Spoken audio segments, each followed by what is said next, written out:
Oh shit, the microphone's on. Anyway, ladies and gentlemen, boys and girls and children of 18 and above, because that's another reason I can't get a lot of subscribers, because I have it towards 18 and above, and you get less of a push out through the algorithm, which I don't really fucking care about. Until they try to, cancel my shit, erase my shit, flag my shit. It's alright. It's alright. I'm used to that happening. But, as the title says, no one requested this live because my name is not Jeffrey, and I don't have to type in requested live. Requested live, guys. Anyway, so what we're going to watch today is, I don't really know. So I set up a playlist of stuff that I would normally watch while I'm not paying attention. And well, what better way to not pay attention when it's not paying attention with someone else? Of course, now that I'm here, and I do say a lot of random shit, which is just like I do normally. All this should be a blind reaction, I believe, except for this one. Because, well, coffee, all bagel, Jewish, all that extra shit that I don't normally go through. And now we have a song. So get all that shit, whatever it is. It's Saturday. I don't have to stick to the norm.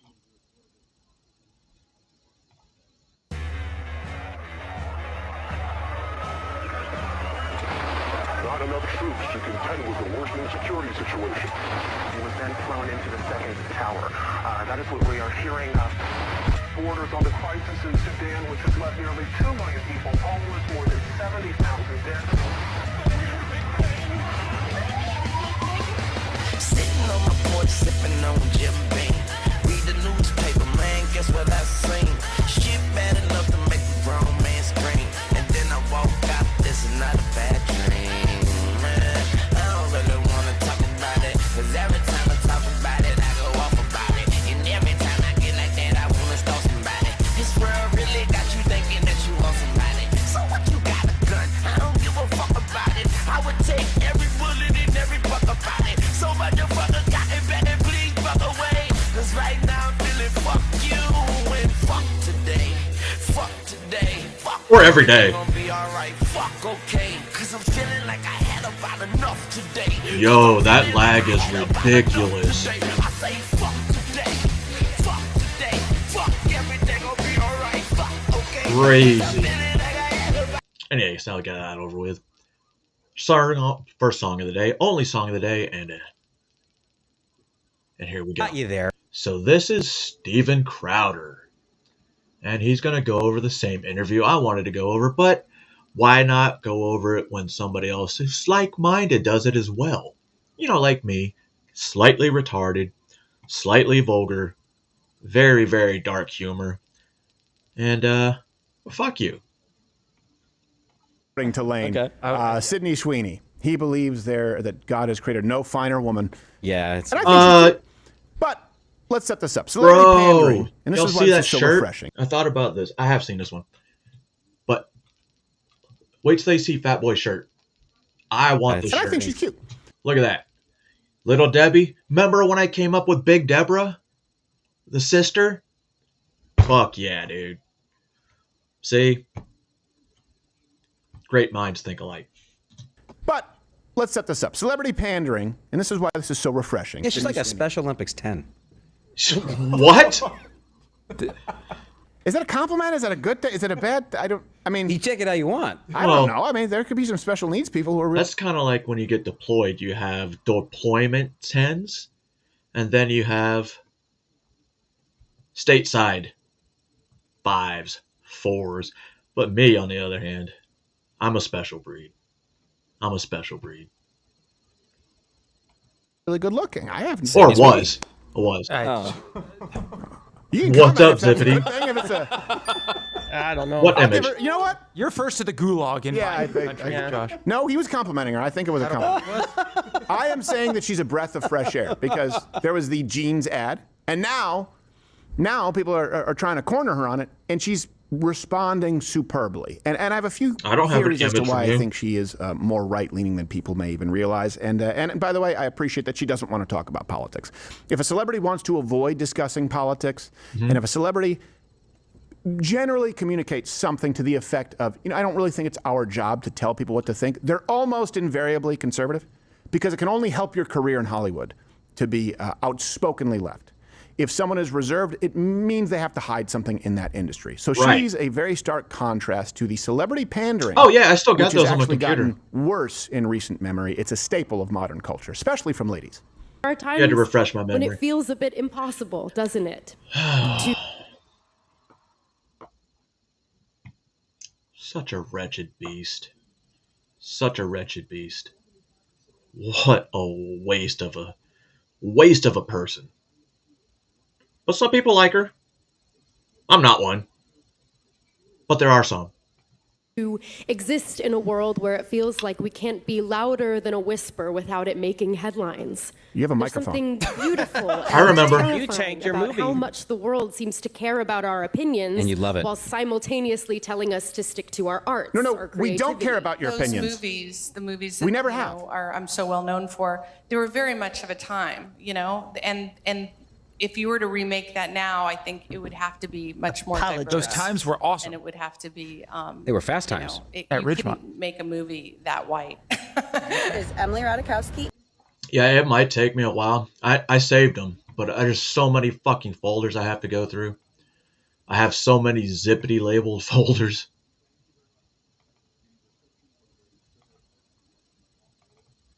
That's not it. Yeah, I gotta find it because they're... Wait a minute.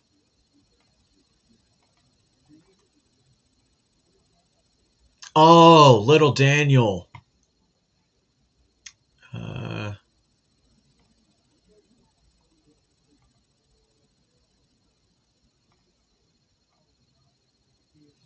See, Zip? You see it? You see it? Little Daniel. I'm sure Big Deborah's around here somewhere. I just gotta go find her. And it's 11. You have to get to the polls. They're open till 9 p.m. I think it would have to be much more. I had to play this over for my daughter because she missed it too. Every time I say it, I laugh hysterically. Maybe it's because I'm crazy. But when they say Zoran's name, Those times were awesome. And it would have to be. They were fast times. At you Ridgemont. couldn't At make Ridgemont. a movie that white. Is Emily Ratajkowski. And it's election Thursday. You need to get to the polls. They're open till 9 p.m. Trump is using military forces to stop a protest.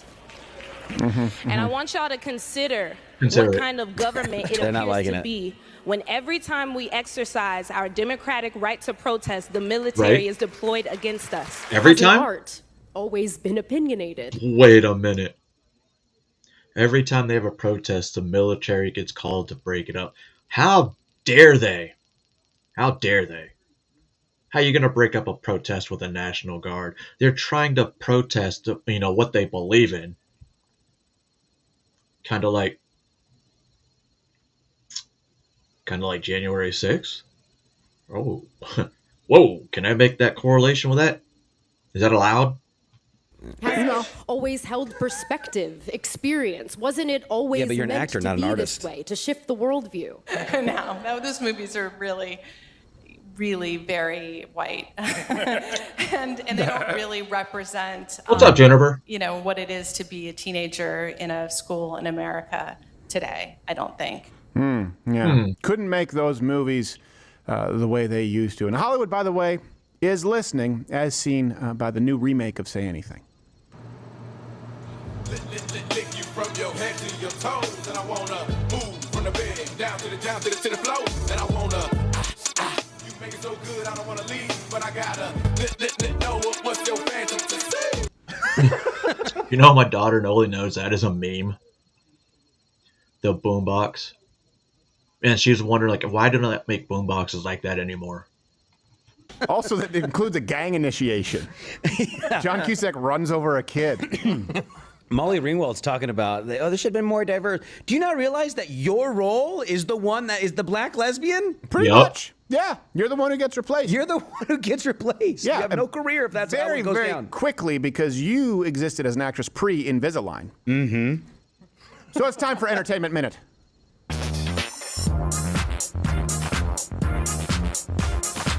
It's funny that he has a Pedalwood sign that he just showed because on my phone for YouTube, the folder, it says PedoTube.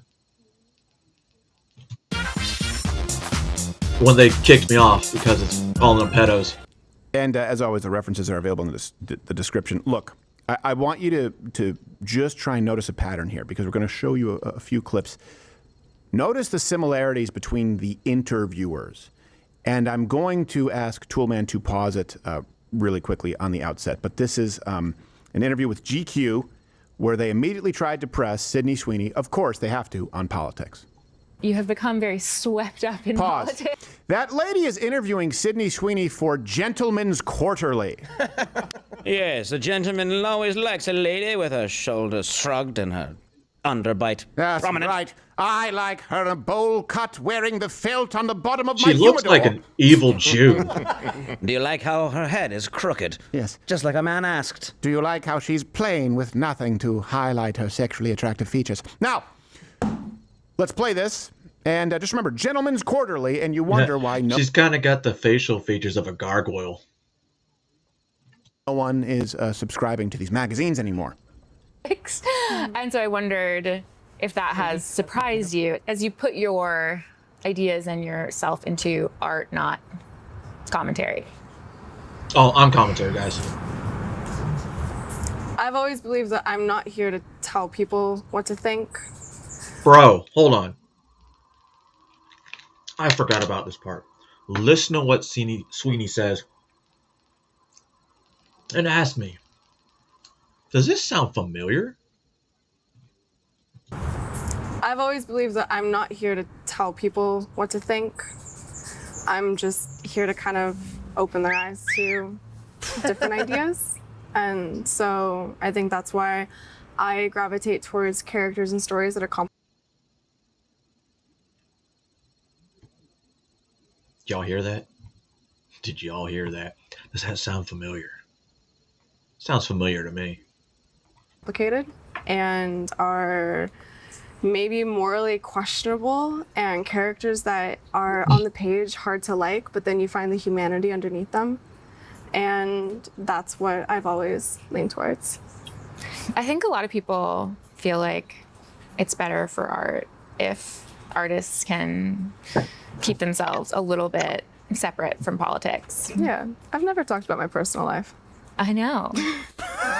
Yeah, I think it's better, right, if you kind of don't have to talk about it. But in my very next question, I'm going to ask you to talk about it. Here's the clip. We're sort of talking around this American Eagle ad right now, and maybe we should just talk about it. So, were you surprised by the reaction? I did a Gene ad. I mean, the reaction definitely was a surprise, but All right, Tip. it was, I love jeans. I'm going to ask anyway. I mean, the president tweeted about the jeans ad, or Truth Socialed about the jeans ad, and that just seems to me like a very crazy moment for anyone, and I wondered what that was like. It was surreal. It was surreal. Mm-hmm. And it would be totally What do you want her to human. say? I would probably feel like thankful that somebody had my back in public, you know? And conveniently, some very powerful people had my back in public. And I wondered if you felt that way. Why? I don't think that, it's not that that feeling I didn't have that feeling, but I wasn't thinking of it like that, or like of any of it.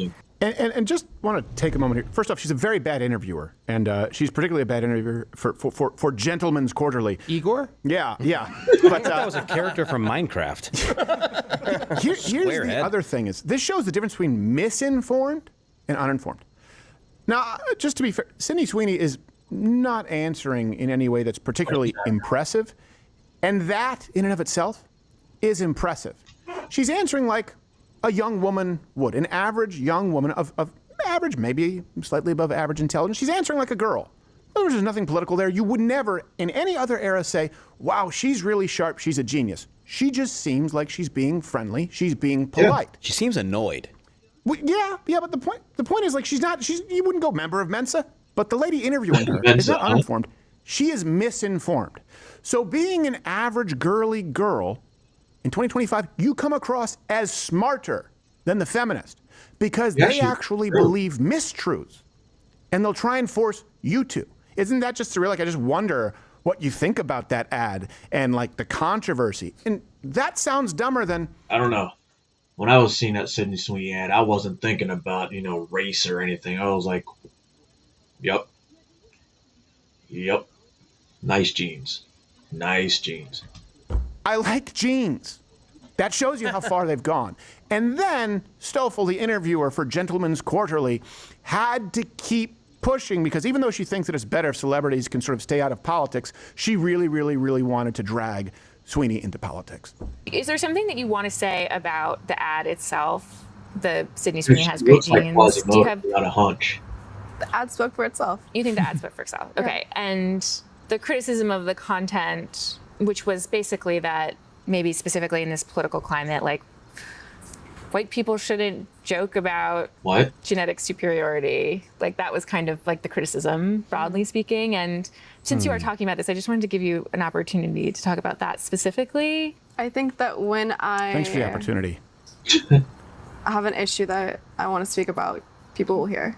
Yeah. Stop being a nosy bitch. Yeah, that's what she's saying. That's a polite way of saying, hey, why don't you shut the hell up and get this over with.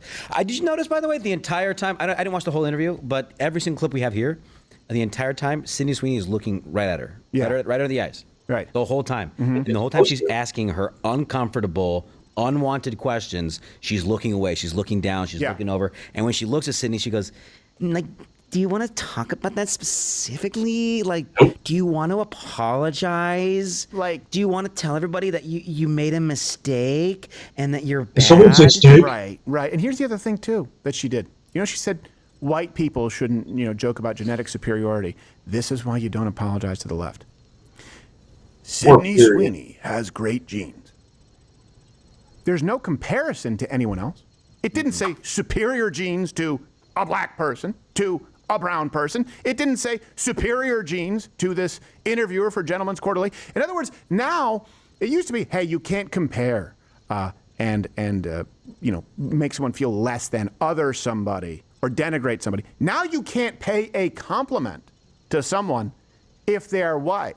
The left heard Sydney Sweeney has superior genes to blacks and browns, and those kind of yellow. Like, that's what they heard. The word superior wasn't even in the commercial. No, it's Sydney Sweeney has great genes. It would be like me saying, hey, you've got great hair. Oh, thank you. And someone going like, so what, that means that black people don't? What are you talking about? Yeah, and I think that the fact that we don't have hair like I made a little joke earlier, saying I don't think she's that attractive, and you guys said, oh, she's very attractive. That right there, that whole argument of like, oh, she's hot, no, she's not. I'm with you. I think she's pretty. Well, you know what? I can say she has great genes, and I'm not saying she's better than anybody. Exactly. That's exactly what the whole commercial is. She has great genes. She's for some people. Yeah.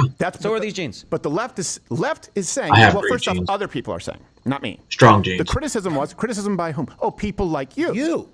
They're saying that you shouldn't joke about, white person shouldn't joke about genetic superiority. No one made a joke about genetic superiority. She's hot, and so the ad goes, she's got great genes. You know who else can be hot? Plenty of people who are black, who are brown, and Lane knows, who are Asian. As a matter of fact, he's almost quite exclusive. She really is the only one that's turned me from that. No, but again, this is the difference between and misinformed. It's believing a lie. It requires the fundamental premise that a pretty white woman cannot receive a compliment, lest it be considered it must be racist. But how about you can compliment anyone? Isn't that what DEI really helped? Was white women more than anybody else? Yeah? That's what I thought. One individually, and it's fine. It doesn't mean, and by the way, she definitely has superior genes to some people because she's better looking than some people. Well, she definitely, there's a couple obvious things that she got from somewhere in her genetics. Yeah, you can't even argue. That's not like an arguable thing. Though No. that part of her genetics is Her boobs. better than Yeah. a lot of people. And- Yes. Okay, got it. Yeah, no, exactly. I know exactly what maybe you're not her talking sagging about. eyelids, Yes. but yeah. Yeah, what were you saying there? It's her boobs. Yes. Anyway, They're great. we're gonna get into more of this discussion a little later, but as a blonde, white, any kind of white woman right now, and even Asian, white adjacent, I don't know how you can't, unless you're suicidal, support what the Democratic Party is moving forward, because they hate you too. Yeah. They are just useful right now, but you see, as soon as somebody switches up from the orthodoxy just a little bit, oh, well, you're perpetuating white supremacy and the patriarchy. They hate her just as much as they hate anybody else. Well, and you know what? That's why overweight feminist bitches are the worst. Now, Tab, when we were driving in, that changed my mind. And like, I get Japanese hornets in my stomach, and I kind of just joke, and I was like, "Oh, death ones? hijab, you have my permission to strip search her, like to security." I'm like, "Oh, hey, look, that guy looks like he's in the Crips." And then I said, "Uh-oh, it's the big boss, the fat white bitch." And then it turned out they were here's why they're the worst, because they always have to speak for who they view as the marginalized. The LGBTQ, they're the ones with the Black Lives Matter sign, and they have to somehow lump themselves in as victims. But the truth is, they will be cannibalized by the feminist movement. And that, in effect, does marginalize them. Yep. They're the ones doing the marginalizing by going, hey, whoa. And like, oh, why are you doing that? You're the one saying.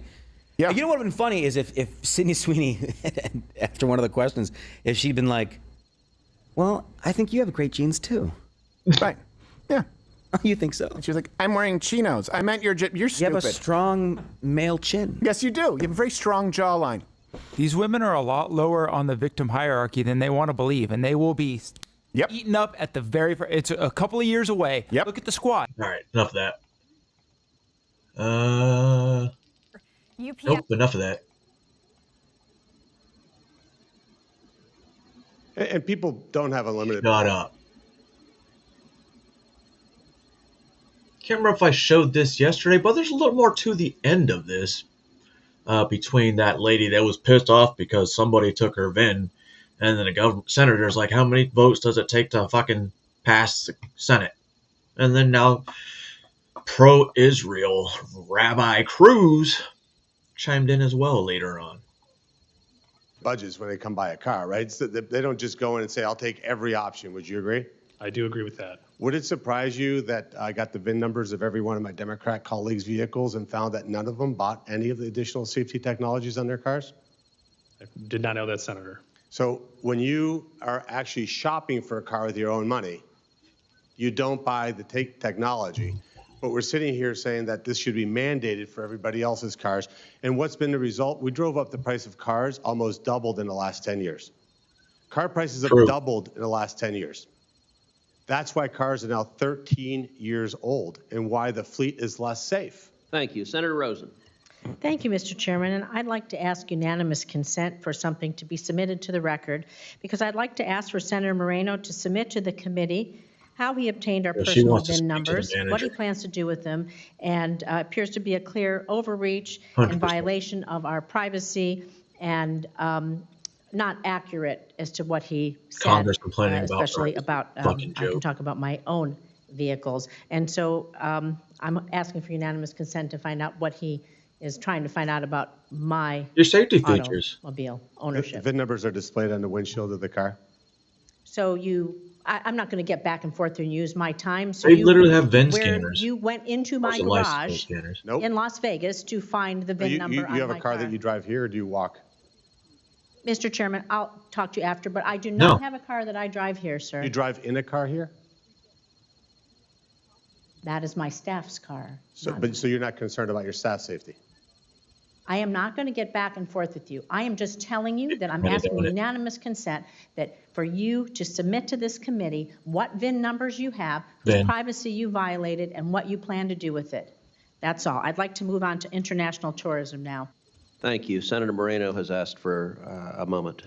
I just need a real quick question for Mr. Edwards. But before I do, as somebody who's been here 10 months, I think what we just saw was exactly classic Washington, D.C. Oh, he's a freshman. In other words, the car that I drive should be safe. The car that my staff drives, who cares about them?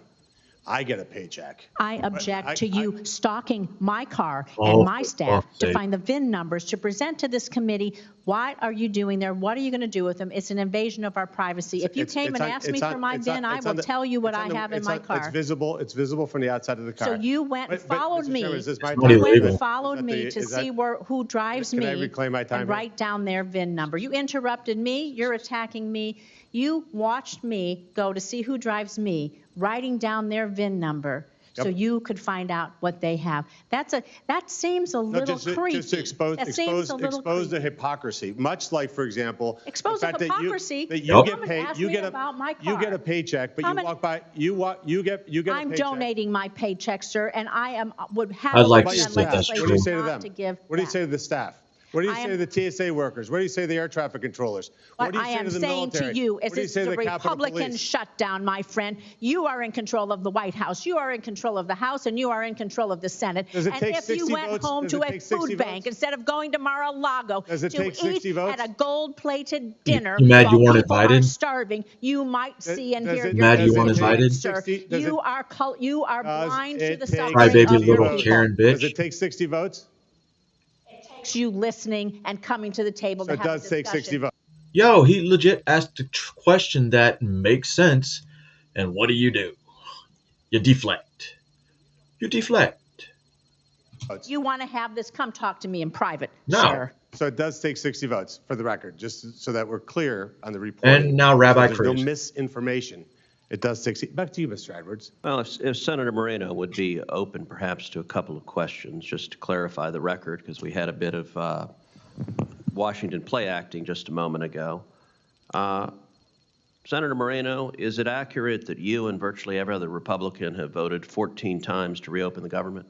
We voted 14 times to end debate so that we could actually vote to open the government, yes. And is it accurate that Senator Rosen and virtually every other Democrat has voted 14 times to keep the government closed? Yes, her colleague from Nevada has bravely fought Chuck Schumer and has voted to open the government. So has John Fetterman and Angus King from Maine. So I applaud 3 Democrats for actually having the decency, the humanity, to be able to pay government workers, pay our military, provide Head Start, provide SNAP benefits. And is it accurate that Democrat Senator John Fetterman has repeatedly said this is a Democrat shutdown caused by Chuck Schumer and the Democrats? Yeah, and I find it ironic that my Democrat colleagues will go to lobbyist dinners tonight, which they get fed steak, while people in their own constituents in their own states will not know where to get money to buy their groceries, or in the case of SNAP recipients, not be able to buy basic goods. Is it also accurate that during the Biden presidency, 13 times Republicans worked with Democrats to pass a clean continuing resolution?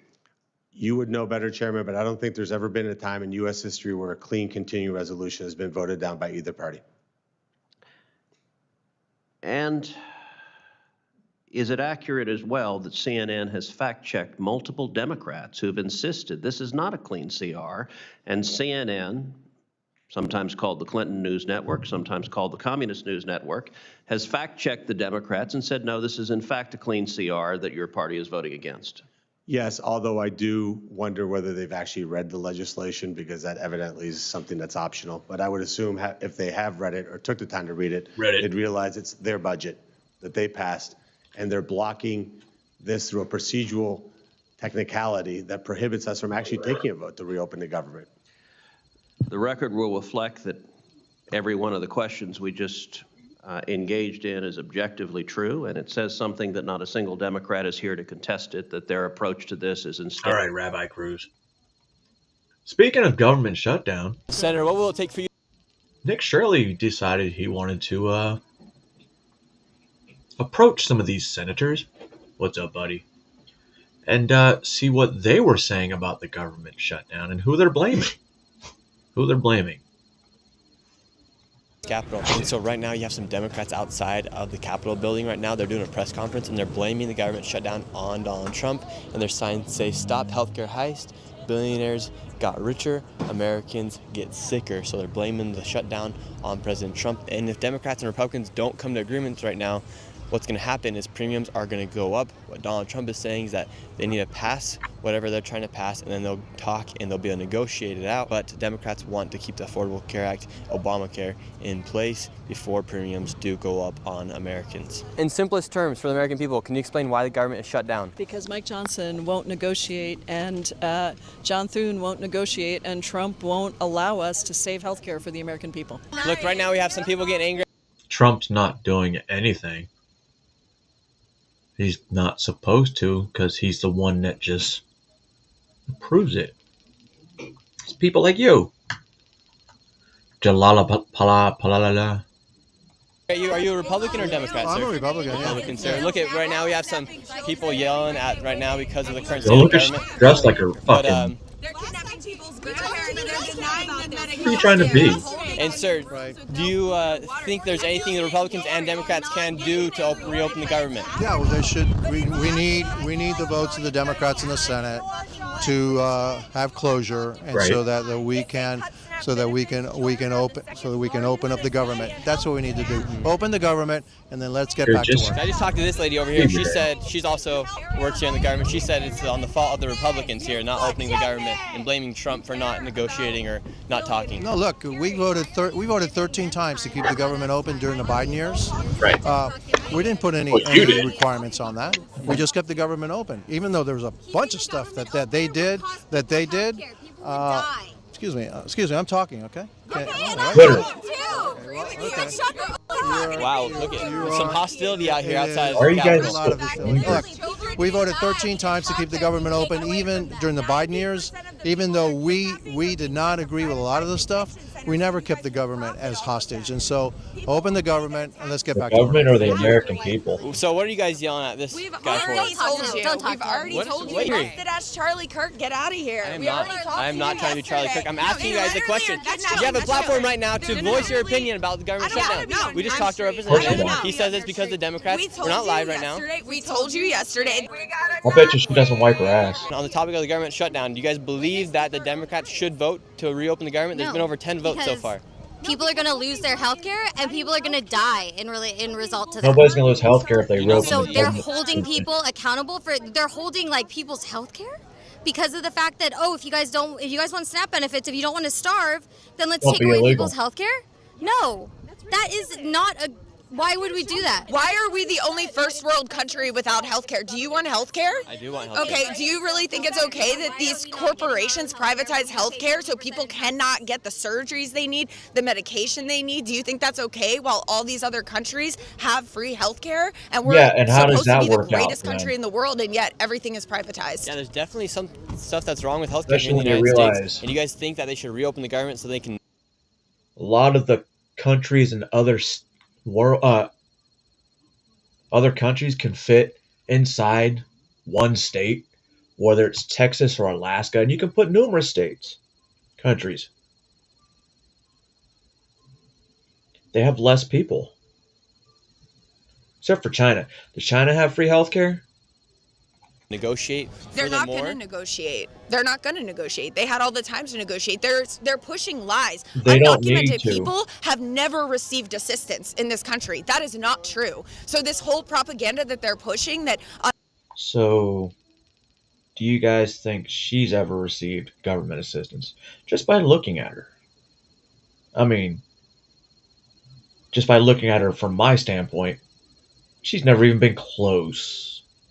The only thing she got close was probably fucking, what is that shit for college? A FAFSA.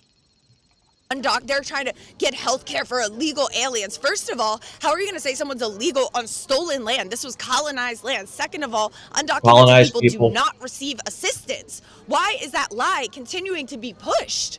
Why do we think some human beings are better than other human beings? Do you think that you're better than her? no, Yes. I did not. but Okay, so why? there's a difference So between she's illegal and legal she's here in the United Hispanic. She's States. Latino. I don't how care. Are you gonna, how are you going to say that a human being is illegal? Do you know how broken our immigration system is? And would you believe yeah. me if illegal migrants You? were actually getting benefits here inside the United States? They are not. If They I are showed you a not. video right now, would you believe me? Because let me see your fake news, because it's not true. All right. Not fake Undocumented news. people do not receive assistance. That is not factually correct.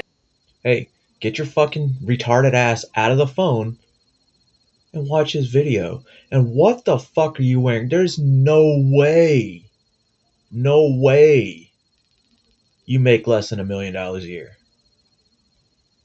And I would like to see your source, All right. to be honest. These people were inside the Row Hotel, where there's also thousands of other illegal migrants living. Estaba quedándose aquí en el Row Hotel. ¿Cuántos meses es eso? Como 7 meses. ¿Y han tenido que pagar alojamiento? No, nada. No he pagado nada. Es 100% gratis. Sí, sí. Okay. What I have to say, Keep watching. well, they're getting benefits. They're getting things that we should be paying people, things like this. Uh-huh. Healthcare to me isn't an issue that we should be paying for. But if you want to With Medicare, yeah. Undocumented people do not receive assistance. No, they're getting benefits. And because of what's called the filibuster, there is needed 60 votes to pass a bill to reopen the government. Right now, there are 53 senators that are Republican that are voting to reopen the government. Meanwhile, they need just 7 Democrats to vote to reopen the government, and they have already voted more than 10 times. However, they have not been able to get enough votes from the Democrats to reopen the government. So I confronted one of the senators who has voted no each time to see what it would take for him to vote yes to reopen the government. Senator, what will it take for you to vote to reopen the government, to get your vote? We need to have. Don't tell me about funding the United States government when your fucking retarded ass is wearing a Ukrainian flag on your lapel. Get the fuck out of here. You're the reason that we have so much debt from supporting another country. By the way, I bet your pockets got fatter. Healthcare tax credits for purchase of insurance will be guaranteed. Wait, I purchased my own insurance, but I don't get tax credits.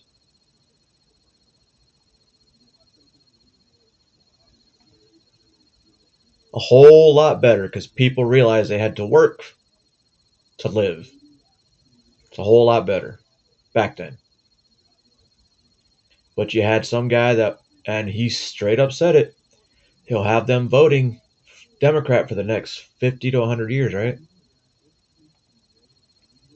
Americans need to be sure that they can afford health care insurance, and I will vote to reopen the government when there is a commitment to extend the health care tax credits that make health insurance affordable. And Republicans are saying a lot of illegal migrants are getting a lot of benefits. Do you believe that? Undocumented immigrants are not receiving benefits under the ACA. It's prohibited by law, and it's not happening. And if you guys were to reopen the government and voted to reopen the government, believe it or not, this guy right here in the Superman shirt, that's one of Nick Shirley's bodyguards. Trump would negotiate health care? I'm sorry, who are you? My name is Nick Shirley. Okay. But do you think Donald Trump would negotiate with you guys with health care? Or do you trust his Donald words? Trump has refused to come to the table to even talk about a compromise. Compromise is not a 4-letter word. We ought to be willing to talk. Unfortunately, Donald Trump has absolutely refused to talk. And now we are going to a protest to talk with the House passed it. Donald Trump is the overall approval authority. Needs 60 votes in the Senate. So how is this Donald Trump's fault? How is it Donald Trump's fault? You guys literally get paid to do this shit. But for some reason, you see, oh, you know why? Because in places like New York City, you didn't need a fucking ID to vote for the mayor. They want votes. people there about the government shutdown. Before we go there, I want to tell you about the sponsor of this video, Opus Clip. What used to just be an AI clipper has now become the most powerful AI growth tool for creators. Over 10 million creators and businesses have used it to receive over $60 billion in the video. Now we're outside of the White House where there's typically a constant protest from one group or another. Let's see what the people here have to say. We are outside of the White House right now. Donald Trump is right there. Do you think he is to blame for the government shutdown? Well, the president, well, they used to say the buck stops here, right? That he's in charge of the government. He says he's in charge of everything. I hold him to his own words. Yeah, he's the president, right? How do you think this government shutdown ends? The largest shutdown in history. How do I think it ends? I think maybe the Republicans come to their senses. They realize that don't need to go down with the good ship Trump, and they come back to the negotiating table.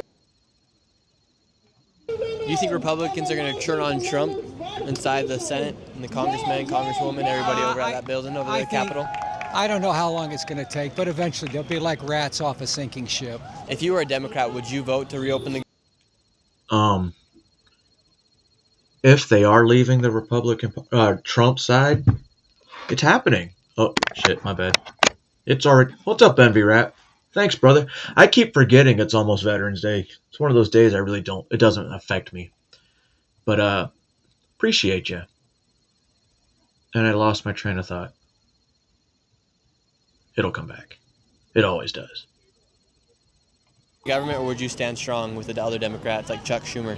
I don't see any point. You can't negotiate with these people. I think they have all the levers of power. It's within their ability to reopen the government if they don't. Again, another misinformed liberal. You've been around for what, 1,000 years? You were there when the Constitution was written. You know this. Don't want to, then let the American people see what we've got. Shame! Shame! Right now we have a bunch of handmaids with the middle finger yelling at the White House. You're the one that looks like shame to the White House right now. Should they reopen the government? Shame! And Trump! Shame! That's all on the Republicans. Shame! Shame! Shame! Shame! Shame! Why are you covering your face, man? Shame! Donald Trump shut down. People. Paid protester. Starving is not a hostage negotiation. That's disgusting. What do you think about the people on SNAP not getting the benefits to the full extent right now? Well, we don't give those people benefits so we can give billionaires their tax breaks. What? Do you feel like what's going on in the government's a clash between the billionaires and the common people? It has been for decades. It's just gotten worse. He's the most blatant about it, for Dude, sure. you're like But it has existed for past presidents, not just Republican. What do you think about this government shutdown? I'm happy the government shut down. And why are you happy the government shut down? Because the people need to wake up. And do you think there will ever be a day underneath Donald Trump when Republicans and Democrats can sit down and discuss? No, they're rapists.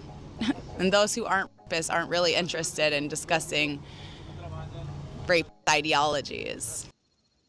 Why is she so obsessed with rape? Why is she so upset with rapists? It's weird. I have a theory. Do you trust the government right now? No, definitely not. And you would not like it to get reopened? I don't know. I think it needs to stay closed until Americans wake up. Should they abolish the filibuster? Oh, no. No.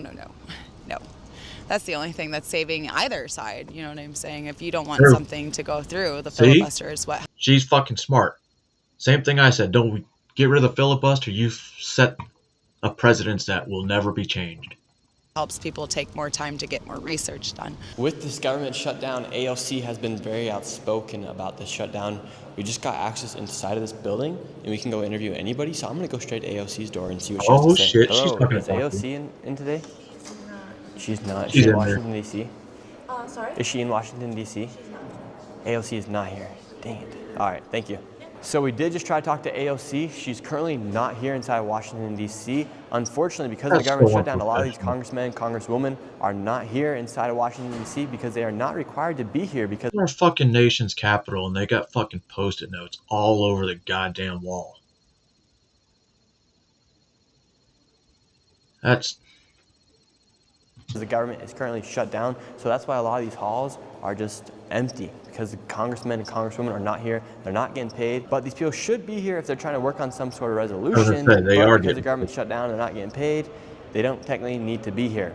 So if the resolutions are going to be made, you probably want your congressmen and congresswomen to be here inside Washington, D.C., but a lot of people just aren't here from the Republicans and Democrats. And right now in America, over 40 million Americans rely upon SNAP or EBT, food stamps, benefits here inside the United States to get their food. Be truthful right about now, it, Nick. because of the government shutdown, instead of the full $9 billion that goes out every month, has been cut nearly in half. Now only $5 billion of that will be distributed.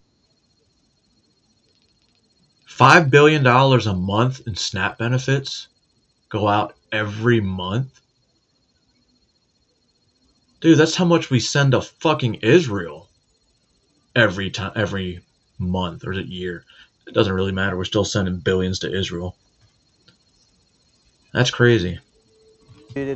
To the American people. Right now we're here in a lower income neighborhood here inside Washington, D.C. area in Anacostia. We're speaking with the people about how the government shutdown has affected them. How do you feel about the government shutdown? I feel sorry for the people that is involved, but don't bother me at all. And have you guys lost any benefits? I know the people said to come here to Anacostia for... Well, I'm on food stamps, so next month I won't receive food stamps. And I really need these food stamps because I only receive... Okay, we were just talking with them. Y'all gotta do this. Y'all gotta do this like a type of way. All right. Do you know where you're at right now? Yeah, in Anacostia. They said to come here. What are you guys recording? Doing a video on the government shutdown. No, not over here. Go more that way? No, just get out of this southeast. Go up. If you want interviews, like go up northwest or something. All right, sounds good. We'll get out of here. That's wild. Within 5 minutes of being here in Anacostia, we got drug dealers mad at us on the corner, and then the police said this is not the right space to be doing. That's weird. Trump interviews at. This is where everyone told us to come to Washington, D.C. if we want to talk to people that had. I thought we were cleaning up D.C. They're still walking around the streets bullying people? Got it. Good job, Trump. Potentially been losing their SNAP benefits, but that's what has happened. We got kicked out real quick. How's the government shutdown affected you and your family or people in your neighborhood?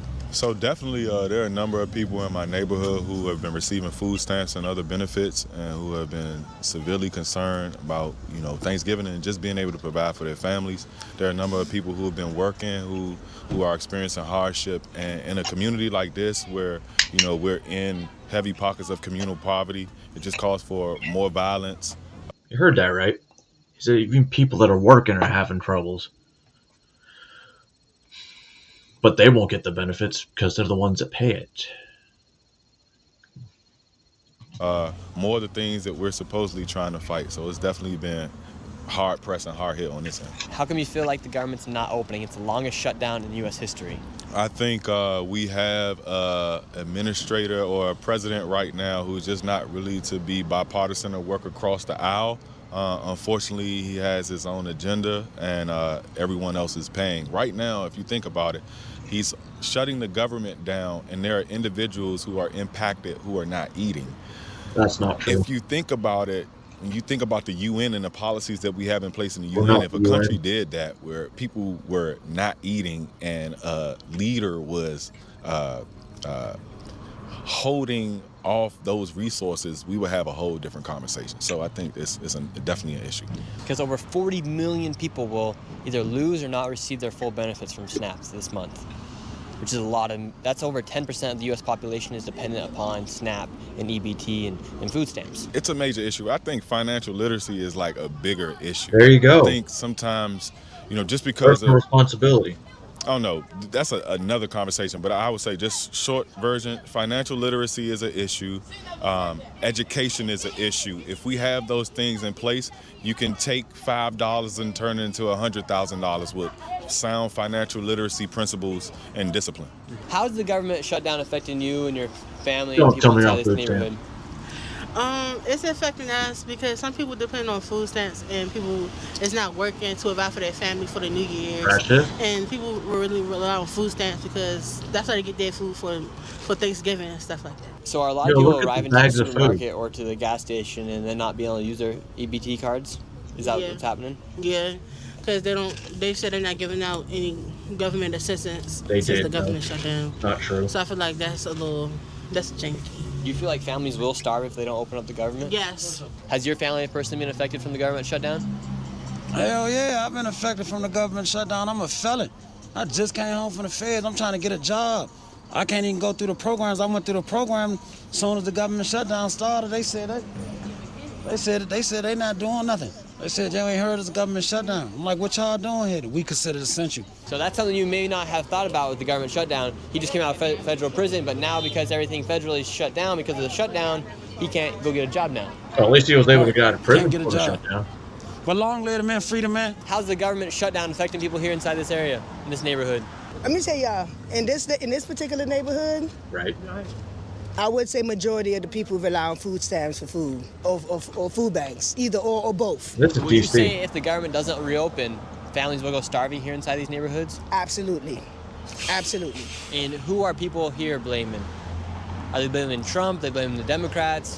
What do they think? I think these people, everybody's blaming everybody. I think at this point in this climate, everybody knows that Republicans and Democrats, all it is the same. And with what you said about so many people relying upon the government here, do you think this might be a wake-up call for people to realize that maybe we shouldn't rely so much on the government? Oh. I was just having a conversation with my friend about that, and I was saying the amount of people that You mean like a limited government? affected by this government shutdown and then the not having their benefits is ridiculous, and that should people should really sit down and think about that the government is not really reliable. So you should always have either a source of income, some sort of a savings or backup plan, or have something going for yourself, a side hustle or something, so that you can Or a get your bunch of money. The ammo. government is not reliable. No. This government shutdown has proven that. And so now people need to start coming up with, contingency plans for There you themselves go. and their families for whenever the government fails us like they're doing now. Because free sounds good until there's no more free stuff. And then now you gotta figure stuff out yourself. Like New York's about to find out.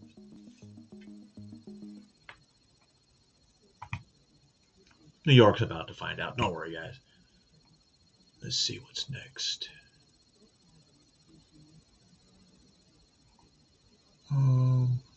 Whoa.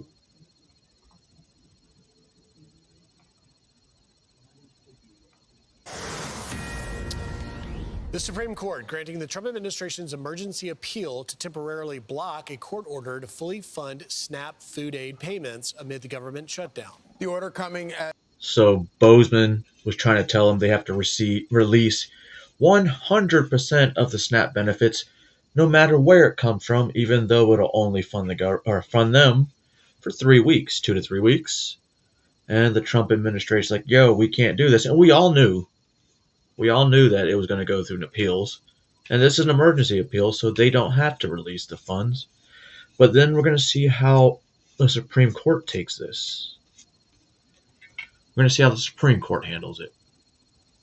As the Agriculture Department was working to comply with the previous order to provide November's SNAP benefits. Here to react is Agriculture Secretary Brooke Rollins. Brooke, it's so great to have you back. We've been talking about ratings. So last week we had you on to talk about SNAP. You posted that, and you got 40 million views.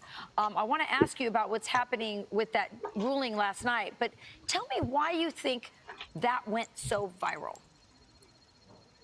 Well, it's interesting, Rachel. I have been doing this for a really long time, and we talked about this last Saturday, that, listen, people want the government open.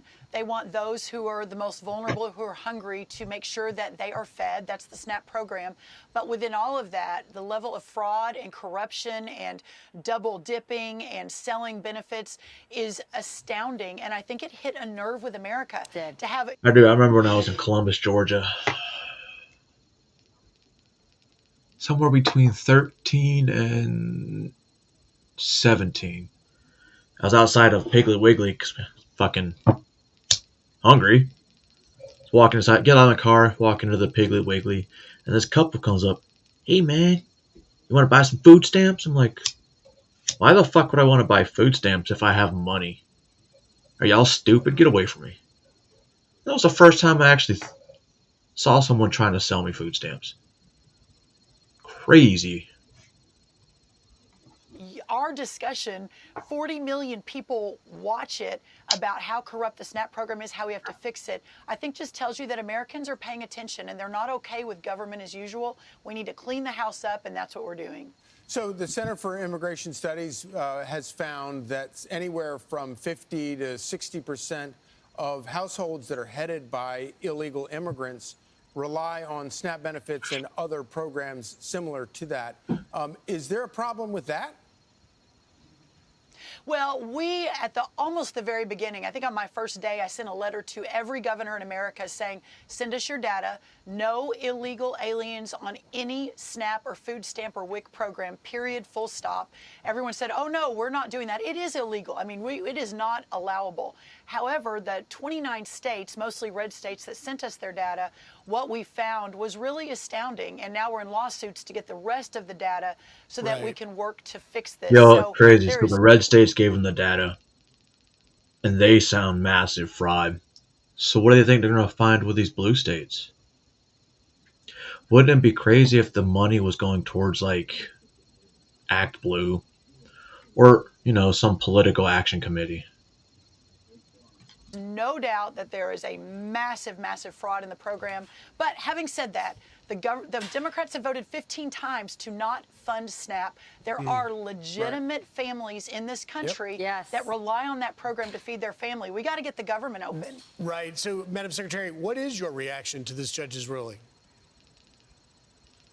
Well, so last night, just to very quickly summarize for everyone, the Constitution, basically the executive branch takes the money from Congress, from the legislative branch. This goes back to the very beginning. None of this affects my standings as far as government paying my money, because the government owes it by law.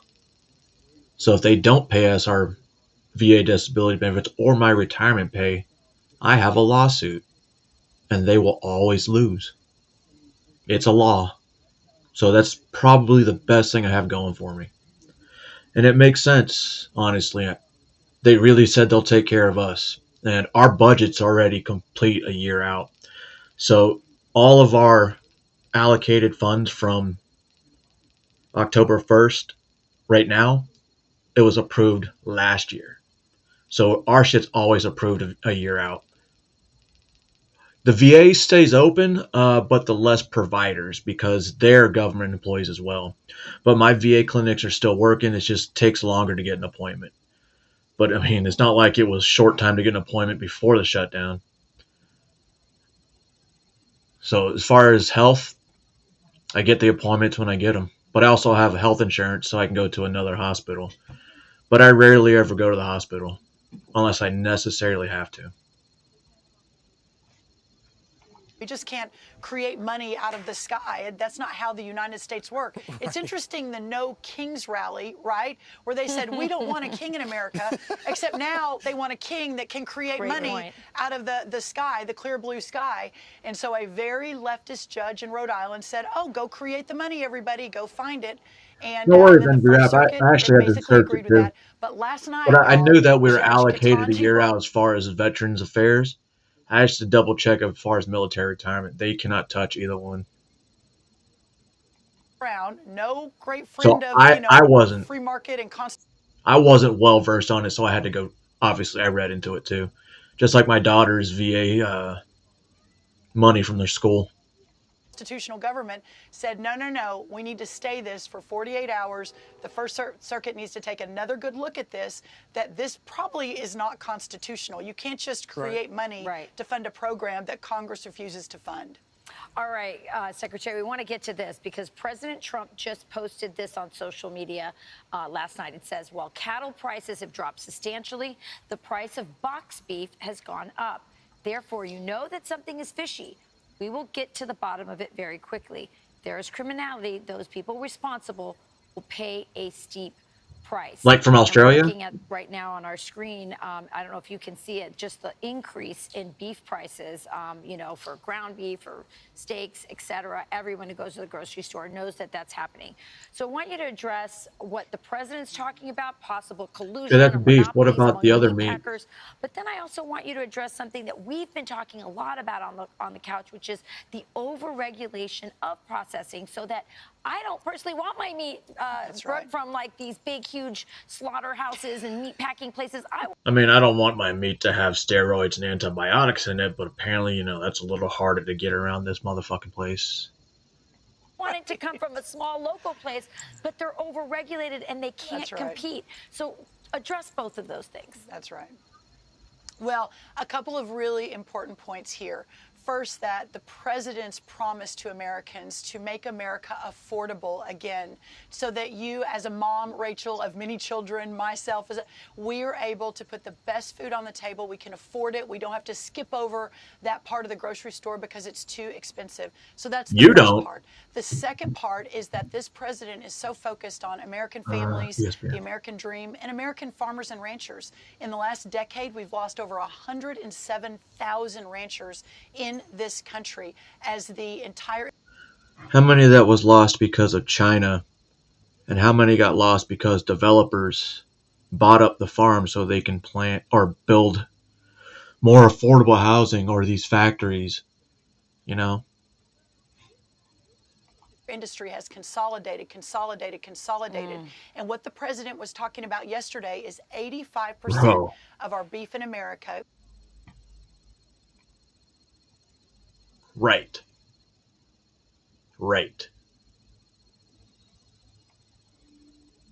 Goes through 4 big companies.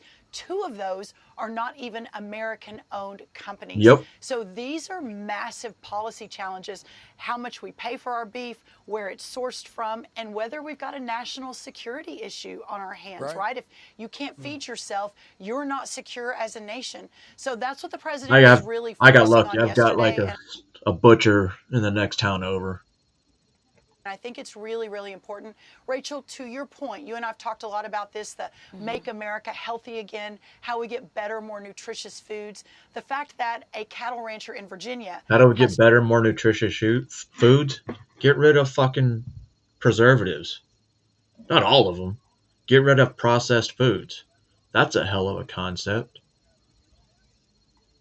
To haul his cattle to the middle of the country, Nebraska, to get processed, and then who knows where it goes. We are opening up the markets. We released a pretty significant plan 2 weeks ago, supporting smaller ranchers, supporting local processing. We'll have a lot more coming on that, supporting in-state sales across the state line. USDA doesn't have to be a part of all of that. We can rely on our states to do it. Amen. So I'm excited. I think there's so much we're going to be able to do on We're this. excited too. We're obsessed with Yeah, this. when I had to farm, our farmers market's only open during the spring and summer, but they had cattle farmers out there, and you could buy just about anything.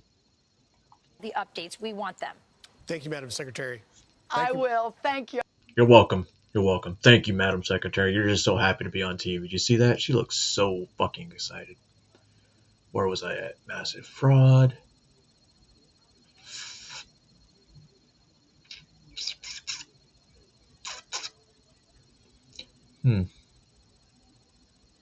Rabbi Tatum, why not? All right, y'all. I got to talk about Megyn Kelly. These young people said that one of my favorite for so many years. But, you know, I guess you can't agree with everything that everybody does that you like. There's a lot of things that Megyn Kelly does that I like. There's a lot of... I mean, the second you become an Israeli cuck, I completely disliked you. Don't ask me why. I don't know why, but I do know why. Let's continue. Topics that she talk about. You guys notice that I'm the one that talks bad about Jews, but I never get the police knocking on my door. I don't push old people to the ground. I don't trespass. Wow, isn't it? That I enjoy, and there's other things that I feel like, but I think that's fine, isn't it? I don't think you have to cancel somebody because you don't agree with absolutely everything they say. Now, here's a topic that I think is very reasonable, and it's the topic of Mondani, that even in the same monologue or even in the same show, I disagree with this and I agree with this when it comes to Megyn Kelly, and I'm going to show you exactly what I'm saying. Her opening monologue, in part, I disagree with her on. And then I'm going to show you the 2 parts that I actually agree 100%. And even some of you guys that, you know, on the other side of the fence, you will enjoy hearing me say it has something to do with Jews and it's bad. Wait, what? You know, so, but we'll get to that here in a second. But let's start with the monologue, the opening monologue for Megyn Kelly. Let's roll it. the Hearing me say it has something to do with Jews, other side of the fence, you will enjoy hearing me say it has something to do with Jews and it's Rabbi, it has something to do with Jews and it's bad? You know you're going to lose a paycheck because of that. They're going to dock your pay. Bad. You know, so, but we'll get to that here in a second. But let's start with the monologue, the opening monologue for Megyn Kelly. Let's roll it. The anti-Israel hatred that's been growing, especially on the Democrat Party, and New York is all Democrats, 100% played a role here. There's no question. And that includes a lot of American Jews. Like, yeah, that was it's wild. Not that Jews couldn't be critical of Israel, but there's a lot of like self-hatred or self-loathing, at least in the vote, in the way they vote. In New York, how could Jewish people in New York elect this guy? You know, it's funny you ask that. So I've been very, very critical of the liberal American Jew. When I say critical, I'm nasty, okay? I'm not nice. So I got a text from my wife about 2 weeks ago. She goes, Sydney, will you do me a favor? You are Jewish. They're Jewish. Can you lighten up a little bit? This is not BLM. This is not, the Democrats. I said, Danielle, sweetheart, I will. I'll try. So I spent the last 2 weeks trying to be a little nicer to my brethren, my Jewish people. And then, like you said, they go out and vote for this guy. I don't know if it's 14%, if it's 25%, it doesn't matter. The fact is there are Jews that are supporting Mamdani. There are Jews that every day are in with the Israel is committing genocide crowd and all that nonsense. So I don't know why they do it. I think this. American Jews, New York Jews, don't care about Israel. You know, President Trump on my show last summer said to me, he said, Sid, you know what?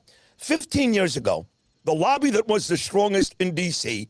was Israel, okay? That was the one. You never heard a Republican or a Democrat ever complain about Israel. He goes, now, no one has anything nice to say except for me and a few Republicans. So it has gone completely sideways. And the Jew in New York, what do they care about? Their shul on the Upper East Side on Saturday morning, their vacation home somewhere in New Jersey. They don't care about Israel. They don't care about the religion. They barely care about the hostages that, thank God, are home now. So it is a huge issue. The liberal Jew in America is as dangerous as any group in this country. This is where I have a problem at. Shut up. You know, you can walk and chew gum at the same time. I cannot stand the idea that you either got to do this or you got to do this. When we have a cancer that is building in our movement, we have. You can either leave it there or you can cut it out. Tatum, you definitely chose a bad analogy. People that are out here being anti-Semitic, racist towards black people, and then we have people on our own side with the biggest platform not talking about elections, not voting, claiming they're not going to vote. We got all of this going on, and we're supposed to just sit back and not address it whatsoever. That's how a cancer is built on your own side. The problem, in my opinion, is the people who are building cancers instead of them joining together and going towards a mission. People that are spending their time, effort, and energy hating on Donald Trump because they hate Israel so much. This is why people had to draw attention to this, because this will kill us. I mean, if we want to be real about it, I hated Donald Trump for the longest time. Yep. Facts. This will kill us faster. The turmoil within, they're allowing evil, hateful, ignorant folk represent our side is what's going to destroy us more than whether or not we participate in elections where we didn't even put up a good candidate anyway. We put up a good candidate, the people in that state should be able to succeed in that. You look at what the Democrats have done. There's no evidence that the Democrats went super extra hard for Mamdani. It's that you hear how Mamdani was talking about rent freezes, taxing the rich, all this stuff, and Hochul's like, yeah, he can ask for all that, but I'm the overall approval authority. I'm like, sounds like she's not going to approve a lot of his bullshit. Nobody had a good candidate. Republicans had a nobody, and then Cuomo is what? The dude literally got ousted as the governor because he was assaulting women, allegedly. And then what he did on COVID-19, I mean, the dude had no chance. And the only reason he had a slight chance is because people didn't like Mamdani. It's not because they wanted him. So I disagree with Megyn Kelly on this. And I also disagree with the fact that she can say, oh, we're going against these group chats and we're just talking about a podcaster who... No, talk about the fact that for the last several months, I mean, I would say years, that your friend Tucker Carlson has been out here spewing stupidity and nonsense and dividing the party. He's literally a psyop. Well, we know that. Like, call it out where you see it. All right, now let's get to the stuff I like about Megyn Kelly. And get you one of these shirts if you want. I want people to fight back against Mamdani in New York. With a gentleman, I actually met this gentleman at the RJC. We got to get into this. One of the things that she said with a gentleman, I actually met this gentleman at the RJC. For you guys that don't know what RJC is, the Republican Jewish Coalition. I met him. He was an incredible guy. I didn't hear him speak, but Megyn Kelly interviewed him, which I might interview him. He sounded like a very intelligent guy. I didn't really know exactly who he was when I met him, but I'm very interested in what he got to say. But Megyn Kelly talks about the young people vote, which is where I agree with her 100%. Roll the clip. The young people put him over the top. I mean, under 29, guaranteed they voted for Mamdani, and up to 40, 44. They voted for Mamdani. Anybody over 45 voted for Cuomo and a few for Sliwa. But these young people said, the ones in that first group, under 29, they don't even remember 9/11. I do. It's like they don't teach history anymore, and they have no personal memory of it. And so there's absolutely no hesitancy about electing a guy who's actually close to a terror-backing imam who testified for the blind sheikh who tried to bring down the towers in 1993. That is all true, and they don't teach about this stuff. You know, I've got 2 children. One's 21, my daughter Ava. She just graduated college in the UK. But my son Gabe, he's 16. He goes to school in the city. They never teach, Megyn, about 9/11. They don't teach about World War II or the Holocaust. All they talk about is slavery and civil rights. They go it over and over again. So they have no appreciation. And look, here are the facts. You're a 22-year-old girl, right? You don't really have a job. You get up at 11 o'clock in the morning. You go to Starbucks. You text all day. You're Snapchatting all day. Then you hit the bars in Williamsburg, Brooklyn at about 10 o'clock at night. And you go to bed. You have an odd job that pays you very little money. But don't worry, because mommy and daddy are paying the rent, which is getting expensive. But here's the good news. I'm taking care of you. So you're a young kid who's lazy, living in New York, who only wants to go out and party and have fun. And Mamdani says, I'm going to take care of you. They both couldn't be more right. I'm telling you, it's a microcosm of young people who don't have real life experience. So the cool in, hey, kumbaya, everything in my life should always be paid for. I should always be supported. I don't have to work. I don't have to work as hard. They don't aspire to be entrepreneurs. They don't aspire to start something from scratch, many of them. They don't aspire to do anything but have things handed to them because they're coming out of that wave of living with mom and daddy, going to college mom and daddy pay for it, or their student loan debt is paying for it. They don't really have to work for something. Oh, yeah. Maybe that's another reason why. A lot of kids are staying home longer and longer. I graduated high school at 17. A month later, I was already in basic training, and I never really looked back. They're covered. They're getting into the real world, and now they're entitled. And they think that everything should continue to be covered for them, even though they haven't worked for it, even though they're not developing or creating anything. And then now a person comes and says, you know what? You shouldn't have to work that hard. You should have to continue your prepubescent life of having everything supported for you, and you go live and play and smoke drugs and do whatever you want to do all day long and party and live your college experience for the rest of your life. That's what they fall into. This is the part about the Jews that I agree with 100% with Megyn Kelly and her guests. And I don't understand why people don't get this. And it's because of the extreme Jew hate and everybody getting paid $7,000, they can't see the forest for the trees. I don't agree with every Jew. See? He admits he gets paid $7,000. Always that same number. Every Jew don't agree with every Jew. I don't agree with every black person. And I think there's a lot of destructive Jews. A lot of Jews that are counterproductive to the movement. Just like there's a lot of destructive black people and a lot of destructive black people to the movement. Every group has their people. Jews are not exempt whatsoever. And there's a lot of ignorant, foolish, atheist, evil, leftist Jews who are causing New York to be where it's at now. And Megyn Kelly discussed on a show, and I agree. Roll the clip. Boom, clip this. I don't agree with every Jew. And I think that the gentleman on here and Megyn Kelly were both on to something. And I think every human being should have the cognitive reality to to deduce that when you're listening to me and other people, that nobody likes everybody. And I think. What a fucking cocksucker. Why did he cut that portion out? Why, Tatum? Were you going to lose your $7,000? Of all things you cut out, that's the specific clip. Weird.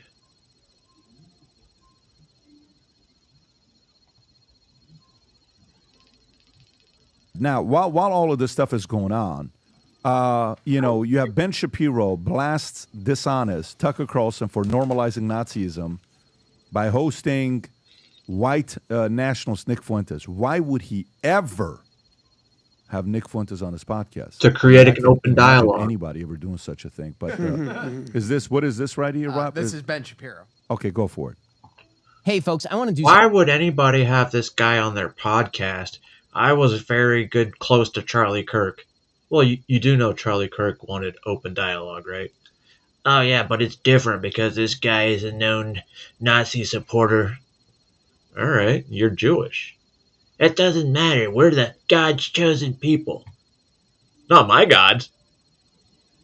Something different on today's show. We're going to cover one topic in depth. That topic is, I think, the most important thing happening in the country. It was a hot topic last week, but I wanted to take some time to really gather my thoughts and speak on it in coherent fashion, holistic fashion.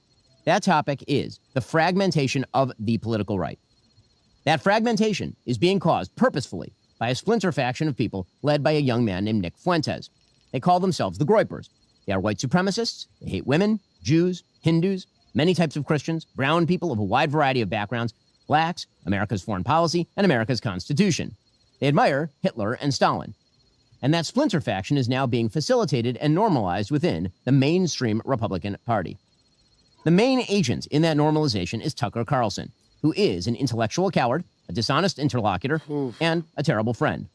And Tucker Carlson last week was aided, abetted, celebrated for normalizing Nazism within the Republican Party by the mainstay organization of the traditional right, the Heritage Foundation. Now, before we explain what's been happening, let's make one thing clear. This is not about free speech or cancellation. It was never about free speech or cancellation. Free speech has a definition, the right to speak free of governmental coercion.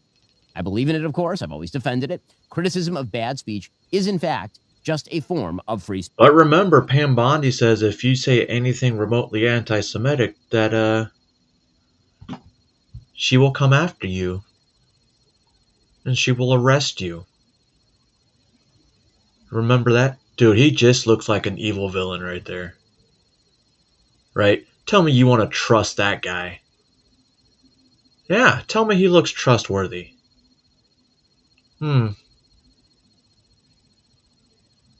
Speech. Cancellation also has a definition. The banning of particular people, including people like Nick Fuentes, from platforms like X or Facebook.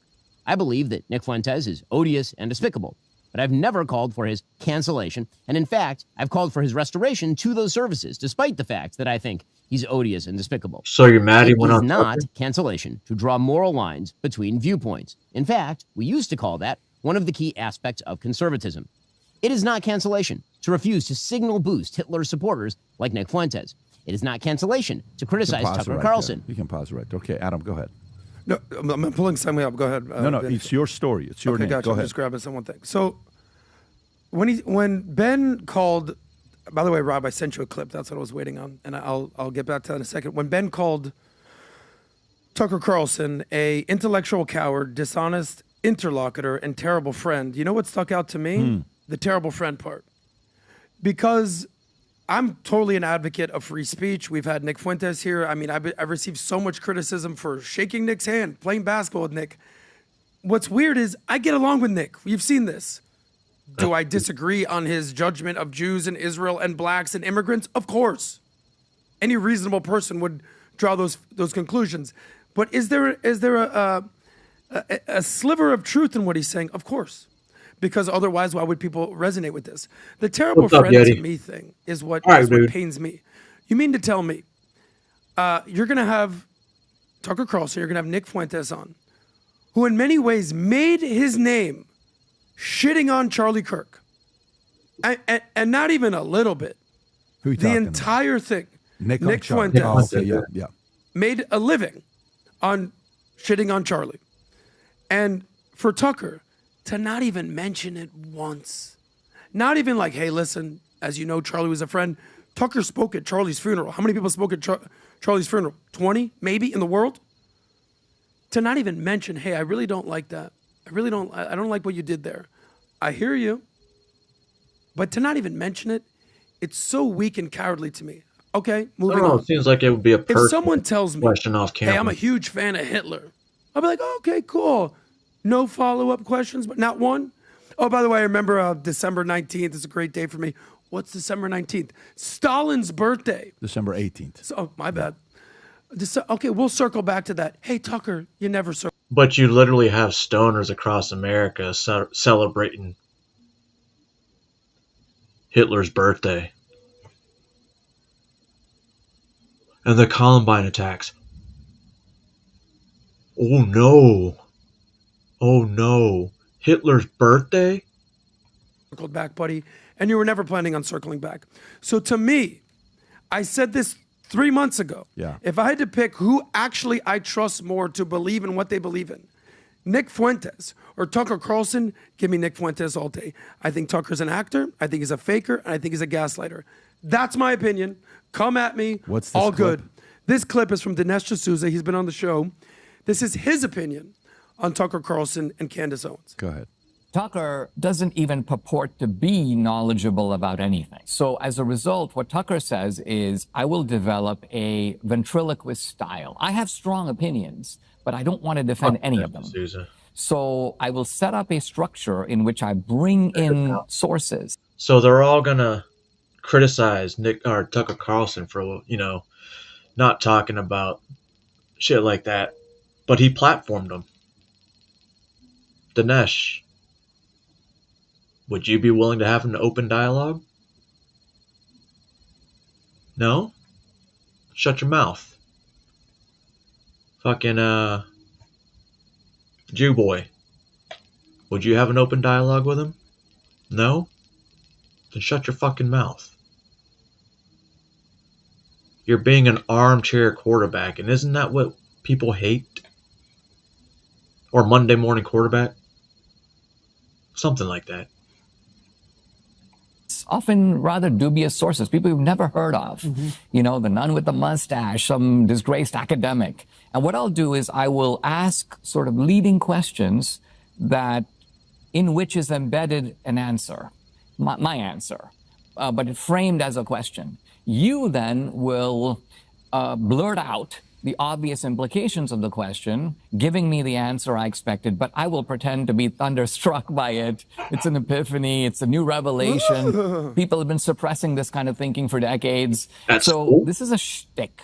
It's a different shtick than Candace. Candace's shtick is the Candace Intelligence Agency. I'm like the world's greatest detective. I'm the Pink Panther of my time. I'm deputizing all my viewers also to be detectives. Feed me information. We're going to crack the case. So to me, this is like an intellectual embarrassment because all my life I've been an iconoclast. You can pause that. I actually think he's absolutely right. That's my opinion. Yeah. But Dinesh D'Souza is a credible guy in Pat, the conservative movement. Why is Ben? What do you think Ben's so upset about the fact that he's just speaking with him? Because you made the point. A bad friend to who? Is he talking about Charlie? That's exactly what he's talking That's about. who he's talking about. Well, and here's my question. I think so. Well, yeah, we're assuming. I don't know because he's not. Say what you want to say because here's my thing, Pat. The beauty about conversations that you've had, you've talked to Bibi, you've talked to him, the spectrum of people from Nick Fuentes, everybody. Why doesn't Ben? Because Ben's turned down other times where we wanted to have debates, meaning with Candace or him. He refuses to sit down. Sit down with this person, have a conversation, and guess what? If your argument is better and it's going to win, because hold on, let me ask you a question. Do you think Ben Shapiro would sit down? So the angry patriot thinks the same way I do? No way. You're still Air Force. You're still Air Force. One-on-one against Tucker Carlson, Ben Shapiro, Tucker Carlson, and like I just want to talking say out like that they've tried to arrange something, and one of them. Because my thing is this, Pat. Who do you think won't? Can you run a poll? I mean, if the audience watches it, who do you think won't agree to a 2-hour debate? Ben. Tucker Carlson, don't say any opinion won't. so we I won't. get them to think. Who do you think won't do it? Yeah. Ben Shapiro or Tucker Carlson? Put that poll. Because to say you he's- guys vote for. I'm curious to know what you guys would think about this. Who Because, like, would to not say he's- show up to the debate? Who would not agree so to it? let's just say Megyn Kelly says I want to host a debate with Ben Shapiro and Tucker Carlson, right? And who would say no to that debate? I'm curious to know how people are going to vote. So continue. What you were saying here I'm with just Ben. saying because it's conversation because he's going to sit there and we heard that 2-minute rant of his. He's pro speech, pro this, pro that. Then what are you worried about? That he's giving him a platform, that he's asking him questions? Because I think the best thing is to do like what you did: sit there, find out who this person is. How do they get to where they're saying? Why are they saying the stuff that they're doing? Is it for the clicks? Wait a minute. I don't sound so fucking crazy, huh? Yep. And then you let it go. But to say that Tucker is intellectually weak and all that stuff, it's like, come on. I have some opinions on this, but Tom, go ahead. So, Pat, I've been with you a long time, and looking at the things, there's only so many hours in the day, and the things we decided to talk about, one of the things that Pat pushed this year, correctly so, was the difference of signal versus noise. Yep. Let's get to signal of the things that are going to move Yeah. forward the company, the lives of the people that are giving this chapter of their career to the company, and all the things we do. All the stuff you could talk about. I'm trying to figure out, why does Ben wake up one morning and just decide that he's going to, put a well-constructed show together on Tucker Carlson for putting Nick Fuentes on the show? Of all the things that can be talked about, I know why. Of the plight of the, I'm going to name two: the Yeah. plight of the Jews and what's about to happen in New York under Mandami, the peace that's coming together, hostages and bodies that are coming home, Yeah. and the future. Where do we go from here in the Middle East? How do we get a sustaining peace? He's well versed on so many of these things. Why does he wake up and take one day, and more to go after this rather than all the stuff he could be talking about? And Ben is an incredibly smart intellect that can put together amazingly crafted arguments. I'm just as upset as he might be with it. It kind of confused me as why waste your airtime on this? Do you know Ben? why? Did you actually watch the his? I think it was 40 minutes. Did you watch the whole thing? No. Okay. I've read Oh, several Ben's show. summaries, but I have not put it Cool. on 2X and gone through the whole thing. No, I watched it. I think if, by the way, if there were a debate, if there's one thing I will give Ben Shapiro credit for is that guy debates. Right? I'm not saying I agree, but like look at all the Tucker, topics. Tucker Are you interviews going to Ben. answer the point? Sure. Here's the point. He outlined the whole thing. Actually, in my opinion, it has nothing to do with Judaism or Christianity or this. Ben Shapiro at the very end, I don't know if we can play it, gives this sort of like impassioned speech. He said, "Damn it, I've worked my whole life for this, the conservative movement, and I'm not going to sit here while these people try to ruin it." And that to me is what he's talking about. He's basically saying our enemy should be the far left and the woke left and what's going on there. And you're going to try to fracture the Republican Party and the conservative movement over this nonsense, over this Nazism, this racism, this chauvinism, whatever he kind of outlines. If you go to the last 2 minutes, you'll hear it. We're not going to do me, that, Rob. I'm taking saying your word that for to it. me Yeah. is what he's Yeah, saying. they don't So he's wanna hear basically that. saying the midterms are coming up in 1 year exactly. The left is salivating at this internal civil war. Because don't forget, they call it the woke right for a reason, because it's a mirror image of what's going on the far woke left. Whatever's going on the far left, the mirror image to the right is what's going on You there. think Ben is a unifier? No. That's not the word I would use to describe Ben Shapiro. You think no. Tucker's No. a unifier? No. Absolutely not. Okay. You think Charlie was a unifier? 1,000,000%. 1,000,000% as well. Well, if you were a reasonable person, you would come to that think conclusion. Charlie They was started a getting unifier. I really- agree. I think a lot of people on the left think he here's- was a divider. Here's They're my wrong. here's my opinion on Yes, this sir. on a couple different things that I go through. Number one, so Ben Shapiro, the more they talk about Nick Fuentes, the more they raise his profile. Yep. Nick Fuentes, if I'm his agent, I would say, Nick, phenomenal. Your number one PR rep this week was Ben Shapiro. Send him a $10 GoFundMe and congratulate him, saying thank you for supporting And Rabbi Tatum. the cause and raising awareness to who I am. Okay? That's what that is. Number two, I would go and sit down like those trigonometry guys, who they're trigonometry guys would sit down with me, and we did an interview one time. He came very strong at me. I'm like, that's right after I called it the daily, yeah.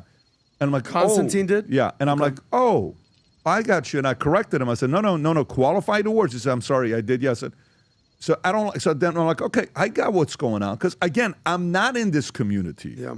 That sounds familiar. There is a Tucker camp. I'm just here. There is a Shapiro camp, and both sides bow down to both. Okay? Fair, no problem. Then there is the younger Nick camp. And then Charlie is trying to get everybody under the camp to be working together. Okay? I don't know if when you hear the market talking and there's interest in somebody giving a message, the more you dismiss them, the bigger that person's going to get. And that's what you've done. Number two, when we were having Benjamin. It doesn't matter because it's all one big Jewspiracy. Remember, Charlie Kirk turned to Christ after a trip to Israel, of all places. Israel. And a lot of situations don't add up. The camera from the back. Lack of blood on the ground. The lack of visibility of him getting loaded into the vehicle. And then the 2 hours of he's in good, stable condition, but critical. And then there's the reports of, he died instantly.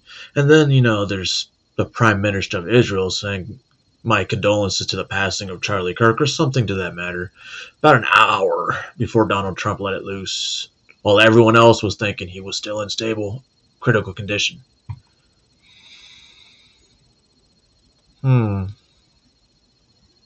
Netanyahu on the podcast.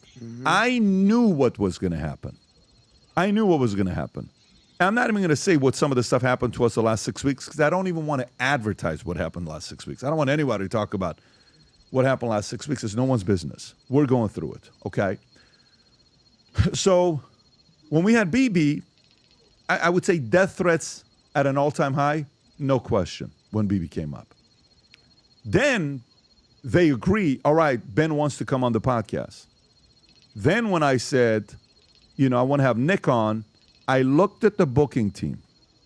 After Ben was confirmed, I said, if they cancel, it's because of me agreeing to have Nick on. Great. We have Nick on. I show the clips. We have the conversations. Everything takes place. Fair interview. You sound like a racist here. You sound like this here. Why are you dropping this word? So he's kind of like, even manning up. 2 weeks later, Ben Shapiro cancels. Why? Why do you cancel? So what is the brand? Why not have conversations? We're not a firebrand. We're not. Well, let's see, maybe next year. No, I'm not interested. Don't big shot yourself. It's unattractive. And by the way, here's what's crazy. I've invited Tucker 50 times. Never has he agreed to come on. And I flew to Maine. Yep. So it's not like I'm sitting here and, what's the word? Trying to see that, both of these camps have some similarities. Both of them. I think Ben is a very good communicator and debater. Are you kidding me? When that man put his hands on his shoulders, the trans you don't think that's a little bit inappropriate? Ben has got some brass, and he's had some of the best fiery moments ever. But Ben, when he was young, he was on Piers Morgan. Piers is about to be here. We're doing a show with him today. I don't know when we're doing it, but we're doing a show with him today. And remember the first time when he was on there, and I don't know if it was the years ago, Constitution, right when Piers went over there. So, and Tucker Carlson. Tucker had his moment with Jon Stewart many years ago when Jon Stewart tried to make fun of him. That one right there. Look how young he looks. Not that one, Rob. All the way at the top. Yeah. Look at Ben. When he brought in the Constitution. Yeah. Ben has had some incredible moments, right, with what he's done. Both of them. So to me, here's a very interesting thing that's going on. Nick Fuentes. FYI, whether you like him or not, he ain't going away. Nope. Okay? He ain't going away, and he's going to have a voice. Here's the other part. Ben Shapiro, whether you like him or not, he ain't going away. Just like AOC. Whether you like Tucker or not, he ain't going away. So now what? By the way, Republicans, you got destroyed last week. Yep. Ready? You got manhandled. Not last week, this week. Couple days ago. 2 days ago, 3 days ago. Destroyed last week. Okay? Marjorie Taylor Greene goes out there and she's talking about now she wants to run in 2028 on a firebrand. And, you know, Tom's talking about it could be a Ross Perot type of a moment. You know what all this leads to? Unless if you guys find a way to get it together, President Trump is not going to go out there campaigning for everybody in 2028. If you can't go win your small little mayoral races and contests that you got, and you're just waiting for, you know, President Trump to come and retweet and endorse you every single time, and you can't come and take on the mantle and go fight, there is some stuff going on in the Republican Party. So what's the plan? Is it going to be Tucker's camp, Nick's camp, Candace's camp, Ben's camp, all these other camps that are all over the place, MTG's camp, Thomas Massey's camp, and yeah, some of these overlap, probably Thomas Massey and Candace and Tucker and some of those guys. MTG is probably going to be together. I think maybe an MTG is going to be a little bit of a challenging moment there. Ben's camp is going to be one, and quite frankly, when it comes down to Ben was wrong with Trump in 2016. Ben was wrong with DeSantis in 2020. I would sit down and talk, I'm like, what are you talking about DeSantis in 2024? So they've been, you know, it's not like they've been also right on a lot of these things. Guys, none of us have been. Everybody's walking around like, you know, anyways, I just think, you know, right now, if you guys don't buckle down and get locked in, 2025 ain't going to be a red wave. 2025 is going to be a blue wave that comes through because they're watching all these. Let me tell you, Nick Fuentes is right. Let me tell you, Ben Shapiro is right. Let me tell you, Tucker Carlson is right. Let me tell you, Democrats won. Yep. How did this happen? Yep. You did it. So, Mr. Ben Shapiro, respectfully, Mr. Tucker Carlson, respectfully, you know what be a great panel on stage? Is Ben, Tucker, Megan, Nick, Candace. I think Megan can pull this off. I think Megan could pull this off to bring this together. I think Megan's a boss. She's tough. She's strong.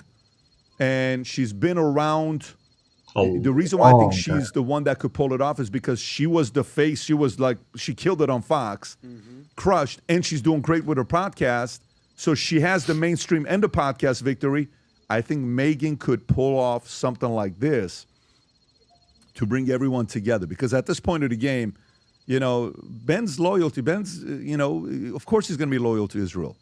That's what he is. He's very proud of his heritage. FYI, you ought to be proud of your heritage. I don't sit there, I'm like, well, when I say Daily Jewish Wire or Daily, whatever I call the Israeli Wire, I do think that's his priority. I don't say that as in like an insult. No, I say, listen, I'm a Syrian Armenian. Okay? But you don't. I'm a Syrian and Armenian. I'm a proud Assyrian. I'm a proud Armenian.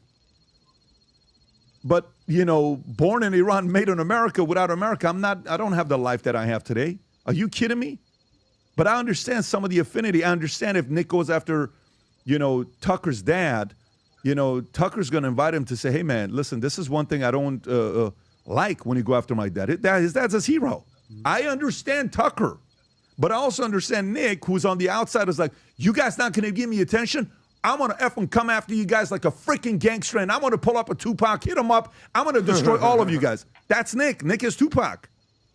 So what do you want to do?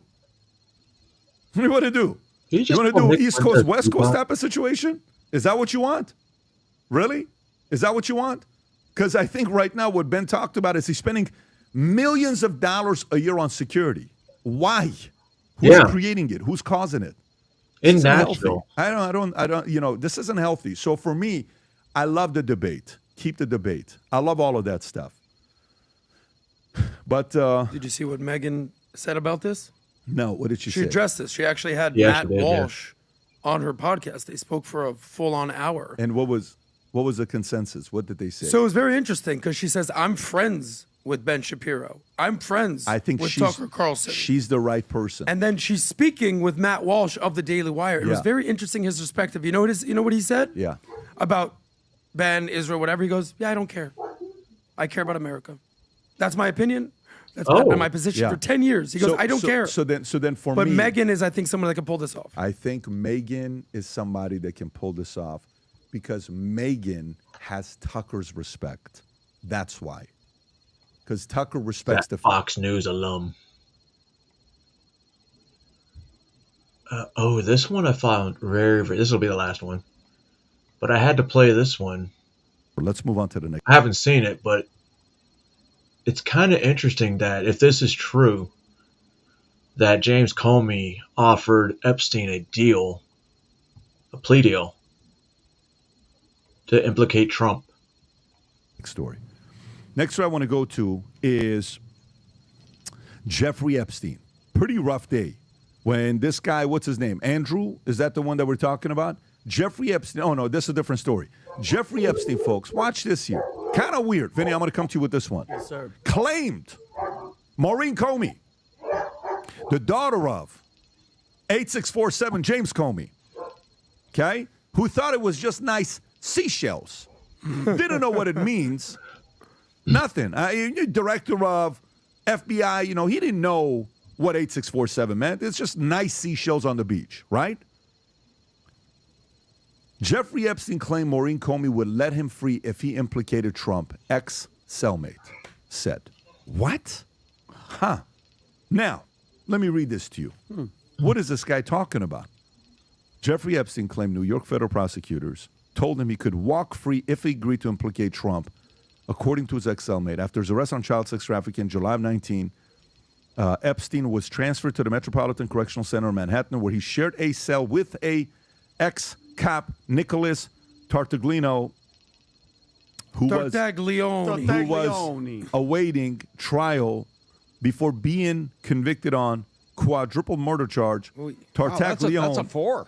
57, now claims that Epstein, who died a month after being arrested, told him prosecutors had offered to cut a deal if he'd snitch on President Trump, who was then in his first term. Prosecutors told Epstein that if he had said President Trump was involved with Epstein's crimes, he would walk free in a petition to be pardoned. Tartaglione claims in a pardon application filed in July and obtained by the Post, Epstein told me that Maureen Comey said that he didn't have to prove anything as long as President Trump's people could not disapprove it. According to Maureen Comey, the FBI were her people, not his, meaning the president's. The papers don't specify what crimes Trump would be implicated in.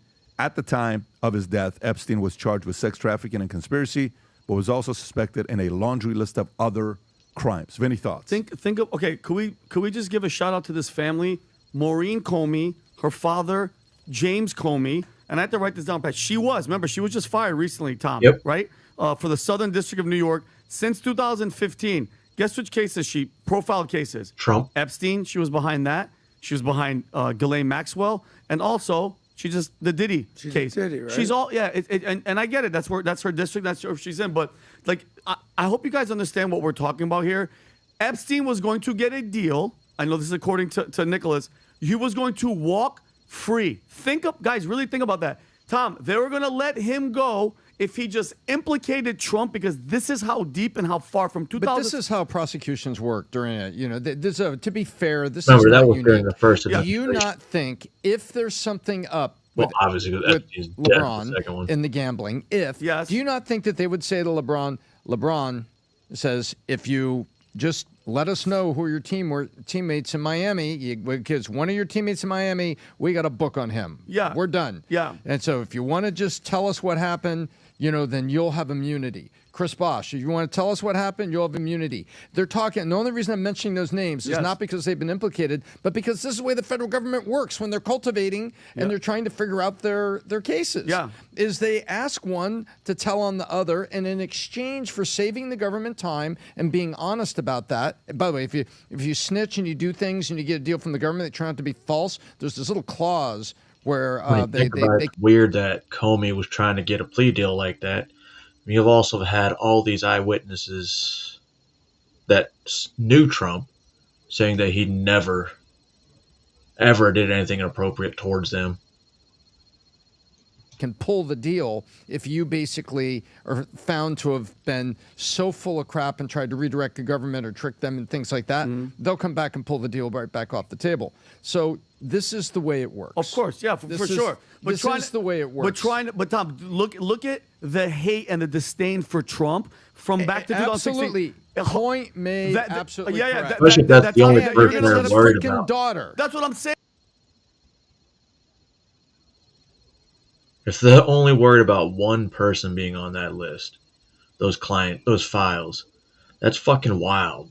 They only seem to care about one. It's crazy. And where was this list that the victims were supposed to put together? That MTG is supposed to read on the Senate floor. Where's that? Was that a lie too? And you're there, the guy that was behind the whole Russia collusion thing, that was behind the Hillary Benghazi and all that stuff, and all the files and all that stuff. When you talk about deep state, Tommy, that's the guy. It's the Comey, it's the Brennan, it's the John Bolton. These are the guys. They're starting to get exposed. But what drives me crazy is they were willing, because I believe it, Tom. I totally believe it. Yeah, the guy's a convicted murderer, but what does he have to? In that situation, it's not gonna. He's finished for the rest of his life. Not gonna be They're free. willing to let go the most prolific sex trafficking pedophile just to go after Trump. And by the way, you know what she said? All he had to do was accuse Trump, and if Trump's team couldn't disprove it, he'd be pardoned. Okay, Epstein, and you know there's the if. That's the if. You got to give us enough evidence that we get something, and If it goes not, like yeah. here. And Epstein refused. Think about this, Tommy. Epstein refused and told her flat out Trump had nothing to do with the crimes. Okay, I don't care what anybody else is talking about. Not the answer That's they it. want. And going back to her father, Tom, notice this, right? He's under indictment for lying to Congress. All right, he was reportedly tipped off. He was allegedly tipped off that massive stash of hidden documents was going to come out. Yeah, there's a lot of allegations and with some specifics in them about Comey that he... Tom, let him finish. Yeah, no, he's right. No, but Pat, I love it. Thank you, Betsy. He goes, and once he found that out, not long after that, he stumbles on a formation of rocks that said 8647, which I don't care how gullible or how much you try to play both sides. That is a freaking dog whistle. 8647 means take out the president of the United States. And he played that stupid game. Okay, like, I didn't know, and the left freaking believes it. Okay, this is what's happening, Tom. And Pat, I think it's disgusting. If it is true, I know it's all allegedly, Yeah. but that they were willing But I to believe let it would be Epstein, Adam, true. Epstein walk. If he just say Trump was there and we're good to go, and That's you how get they to get the walk. mob, right? That's exactly how they got the map. Yeah. You go the little guy to get the big guy. 100%. So who's bigger, Trump or Epstein? Trump is for them. It's Trump. Okay, well then that makes Epstein the smaller criminal, Of course. and you're willing to let the small guy go to get this. Yeah. If New Yorkers knew in terms of the mob, the people that were let go Oh my so God. they could get John Gotti. Oh my God, murderers, Tom, Right. murderers. So if the headline was this, these gentlemen and their crimes got immunity Mm-hmm. because we actually were able to convict someone. Everybody goes, wait, what? And Yes. they flip out. Yeah. So we could, and then instead of someone, the headline says Gotti. And then they say, well, they had to get Gotti, and I guess they had to get snitches to go after him because otherwise Gotti's still out there. Exactly. It's the bigger, they put the little guys to get the big guys. And in that context, regardless of all the heinous, terrible things that are happening to kids that you've been so passionate Jeez. about, correctly so, absolutely appropriately so, they were willing to give up that guy to get the big guy. Wow, a if big Trump guy isn't the that big didn't guy? do anything, Because to Tommy. them, Trump was the big prize. Yeah, he didn't. Because no matter who else would be on that list, Trump actually wouldn't be the big guy. That's one they would use to draw attention and fire an attention to.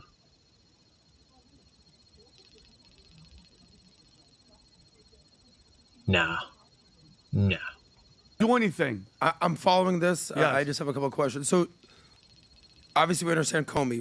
What's your opinion or supposition on Maureen Comey specifically? You think she's compromised, or what I do you think want she is? Adam 100. She lost my all those belief big and cases. Sean's belief. You think the apple falls Minus- that far from the tree when your father was the director of the FBI? And of course, Adam, do you even know who her husband is? These people all hate Trump, and they were willing to do anything. Adam, it's still happening to this day, and we failed to. Yes, Adam, I believe. Who's her husband? I forgot his name, but you can look it up, Rob. Who's her father? Lucas Zakharov. He's. You think this guy likes Trump? This guy is a Trump hater to the. Think about it. You think her I just husband, see his name, Lucas. I don't know anything about him. I don't know why. Well, their mission, and this is what bothers me, Adam. I think she's compromised. You know why? On top of what happened with the Diddy thing, the goal since 2016 was get rid of this guy, and the fact that they were willing, allegedly, willing to let go of Epstein just to get Trump. And Adam, get him for what? Lie and say that he was implicated with touching underage girls or doing whatever underage girls, because that was the goal, Adam. That's what Russia collusion was. That was the two fake impeachment was. That's all that nonsense adds up to this. So it's not a surprise to me. It really isn't. And then one more. We obviously know James Comey. We're starting to learn about Maureen Comey. I've never heard of this guy. What is his name? Nicholas. Yeah, that's that guy that he was in the jail. Targlione. Jail. So you haven't heard of him? Trust him? What? Here's my question to you. What does he have to? He's not getting. You're not going to get out of jail free. No, you're not losing any time. He's just saying that this is what they offered him when he was in prison with them. This is what he found out. And by the way, there was a document that I saw, a government document, Adam, where they're taking all these notes. Yeah, I believe, Adam. Just because, Adam, hold on. Ready for this? If I killed somebody and I had to kill somebody, or I murdered somebody, what does you're just not supposed to believe me anymore because I made one crime? So that means I'm lying about stuff. No, he admitted that he's a murderer. Yeah, he murdered 4 people. He's in jail for life. So he can never tell the truth. He can't tell the truth about something he saw in his jail cell and a conversation he had with a pedophile. It's notoriously known. They call it a jailhouse informant, that this is some of the least reliable evidence in court. The least. Why? You might be saying, well, why? He's in jail for life. Well, if you're in jail for life, you'd be willing to say anything and do anything to get the hell out, would you not? You can never get out. There's zero. Hear me out. Yeah, go ahead. I mean, Rob, I'm sure you could chat GPT. I'm just going to go reduce sentences, money, maybe drop charges, lessening charges, a million different reasons that a jailhouse informant, his cellmate would be like, here's my moment. In fact, and you can fact check this, I'm assuming that a jailhouse informant, a cellmate, is some of the least credible evidence in a court of law. I'd love you to fact check that. So to me, once I hear cellmate, I'm like, I don't believe this guy. The dude who murdered 4 people. Adam, do you know? All of a sudden, he's your star witness. Adam, do you know how many cases? Because I watched the first 48 and all these murder mysteries. Yeah. Do you know how many times the person they do opened their snitch mouth in the jailhouse to their cellmate? And they're the ones that ratted them out, and they confess to them, or the phone calls that they make in the jail. Adam, the situation is Epstein's phone calls. They make phone calls in jail? cellmate said that New York prosecutors, Maureen Comey, offered him a deal. He's sharing a jail cell with the pedophile. He knows what conversations are happening. Adam, you're in there with the guy 24/7. He's not making stuff. Yeah, but he's it's saying not that like they Epstein offered needs to tell this guy anything. I mean, look. What do you mean, Epstein? Adam, do you ever shell You know how a they say jail trust cell? but verify? Bro, I don't trust this guy at all, and I'd verify everything he's doing. Look, Rob, what does it say? I can't see this thing. Jailhouse informant testimony can be used in court, but it is widely considered one of the least reliable forms of evidence. Bingo, bro. Okay. You can't trust his quadruple murder. You're like, I believe that guy. Yeah, it's my vote. Let me ask you a question, though. You're sharing a jail cell, you, Adam, and you're a murderer with Jeffrey Epstein. No. You with Jeffrey Epstein. Yeah. You're not hearing what you hold on, meaning Jeffrey Epstein goes and talks to his lawyers and the federal prosecutors and then comes in his jail cell, Adam, and is doing this. No, you talk to that's your new best friend, Adam. Okay, no, sure. So Michael, you don't think Jeffrey Epstein kept in contact with the outside world? You think there was this one guy they're that was in jail? like, How bro, long, you're my... How long do you think they were in jail? He was in Adam, how long do you solitary. think they were in jail together in the cell, I don't sharing the know. cell all day? So my question to you: this guy murdered 4 people. Adam, We're like, why star witness, bro. No, I didn't say I star witness. think we're missing a couple of points here. I mean, first of all, let's not debate the jailhouse snitch. We can read about that all the time.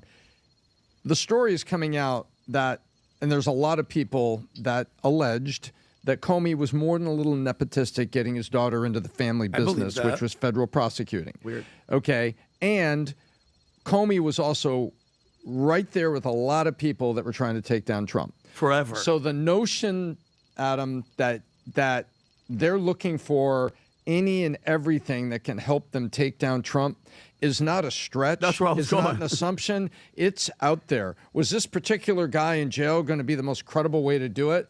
No, to your point, because, hey, and it says right here, they have to tell the jury, he may get leniency, he may get a better You mean the cell, guy he that may get kidnapped this. 4 guys on a dirty cop drug deal that went bad over $250,000 and killed the 4 people and buried them under his property?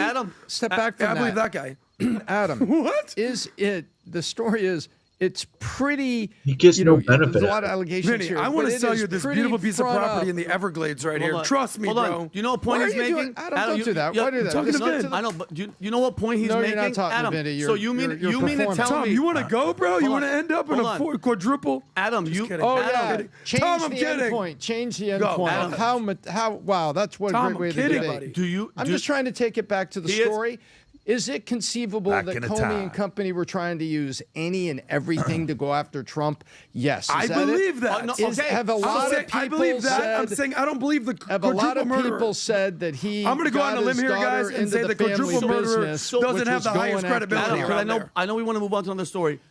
If Are you you, saying if another cellmate was in a cell with a guy who molested a child and he couldn't, even though he denied it to the police and all that stuff, but he told his cellmate, you don't think that testimony would be credible?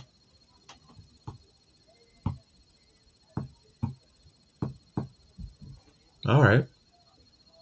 you think wanna it's move on. I not wanna move on. conceivable? We only been 45 that- minutes on yeah, this one. Let's yeah, use the whole that- podcast. Hell. That the guy, Russia collusion, everything Rob, you let's name go it. to Starbucks. Comey, FBI, all that guy trying to take down Trump. That guy, his daughter wouldn't go to a pedophile and say, "Hey, listen, just say this, and we want to get Trump, and we'll help." Hold I on, believe you. Adam, I just don't believe the quadruple murderer guy. guys, okay, well that's let's- you. Pat, you want to weigh in on this? Yeah, let's look. Here's where I'm at.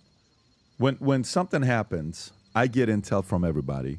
If an issue happens at the company that we got to address, like let's just say a crisis takes place, some people have higher credibility scores than other ones. Like I literally put everybody's position and next to this guy's got a 2 score, 4 score, 8 score, 9 score, 10, 7, 6, 8, 9, and we learn everybody's motives and then we make a decision for ourselves. Does this guy have a high credibility score of what he's saying? Probably not. But is it somebody that you want to use the content and see what's going to be said? Yes. Do I believe Maureen Comey's capable of trying to find everything to destroy Trump on the 2024 election when that's the guy that they didn't want to go in there because they knew exactly what he was going to do that he's doing today? Yes. Do you think Obama wanted Trump to win in 2024? No. No, Do you not think at all. Comey wanted Trump to win 2024? No. Do you know? Do you think Comey knew that if Trump would win, that they're going to go after him to reveal the fact that all the shit he lied about? Yes. Yeah. Now, this is both of you could be right, and it's just like let's see what happens. Let's see where they're going to go from here with these types of stories. This Epstein thing, you know, more and more stuff that's being dropped. Verify, investigate, see if there's anybody else that would sit there and match it and say there's some truth behind it, and then we move on. By the way, 2026 is right around the corner. If you got big... Yeah, it really is. I don't know, guys. There's so many unanswered questions and so many rabbit holes that seems like another rabbit shows up and you're like, oh, I haven't checked that one over there. And then you go again and again and again. And it all ties back to the government and two governments. Two governments from around the world. Countries. I forgot everything that we watched before this, so I knew that was going to come. I knew that was coming. But it's Saturday, and kind of bored. Everyone's doing other stuff, like jobs and teenage stuff. Anyway, hope y'all enjoyed it. Have a good rest of your Saturday and a good rest of your weekend. Tomorrow is National Football League Day. So yeah, there's no tomorrow. I mean there is a tomorrow. But there's no you know what? I'm not telling y'all how to think, because if I did, you would really think there's no tomorrow. But as you do know, Annie says tomorrow. So there must be a tomorrow. Or tomato. Tamale? It's tamale season, by the way. Did y'all know that?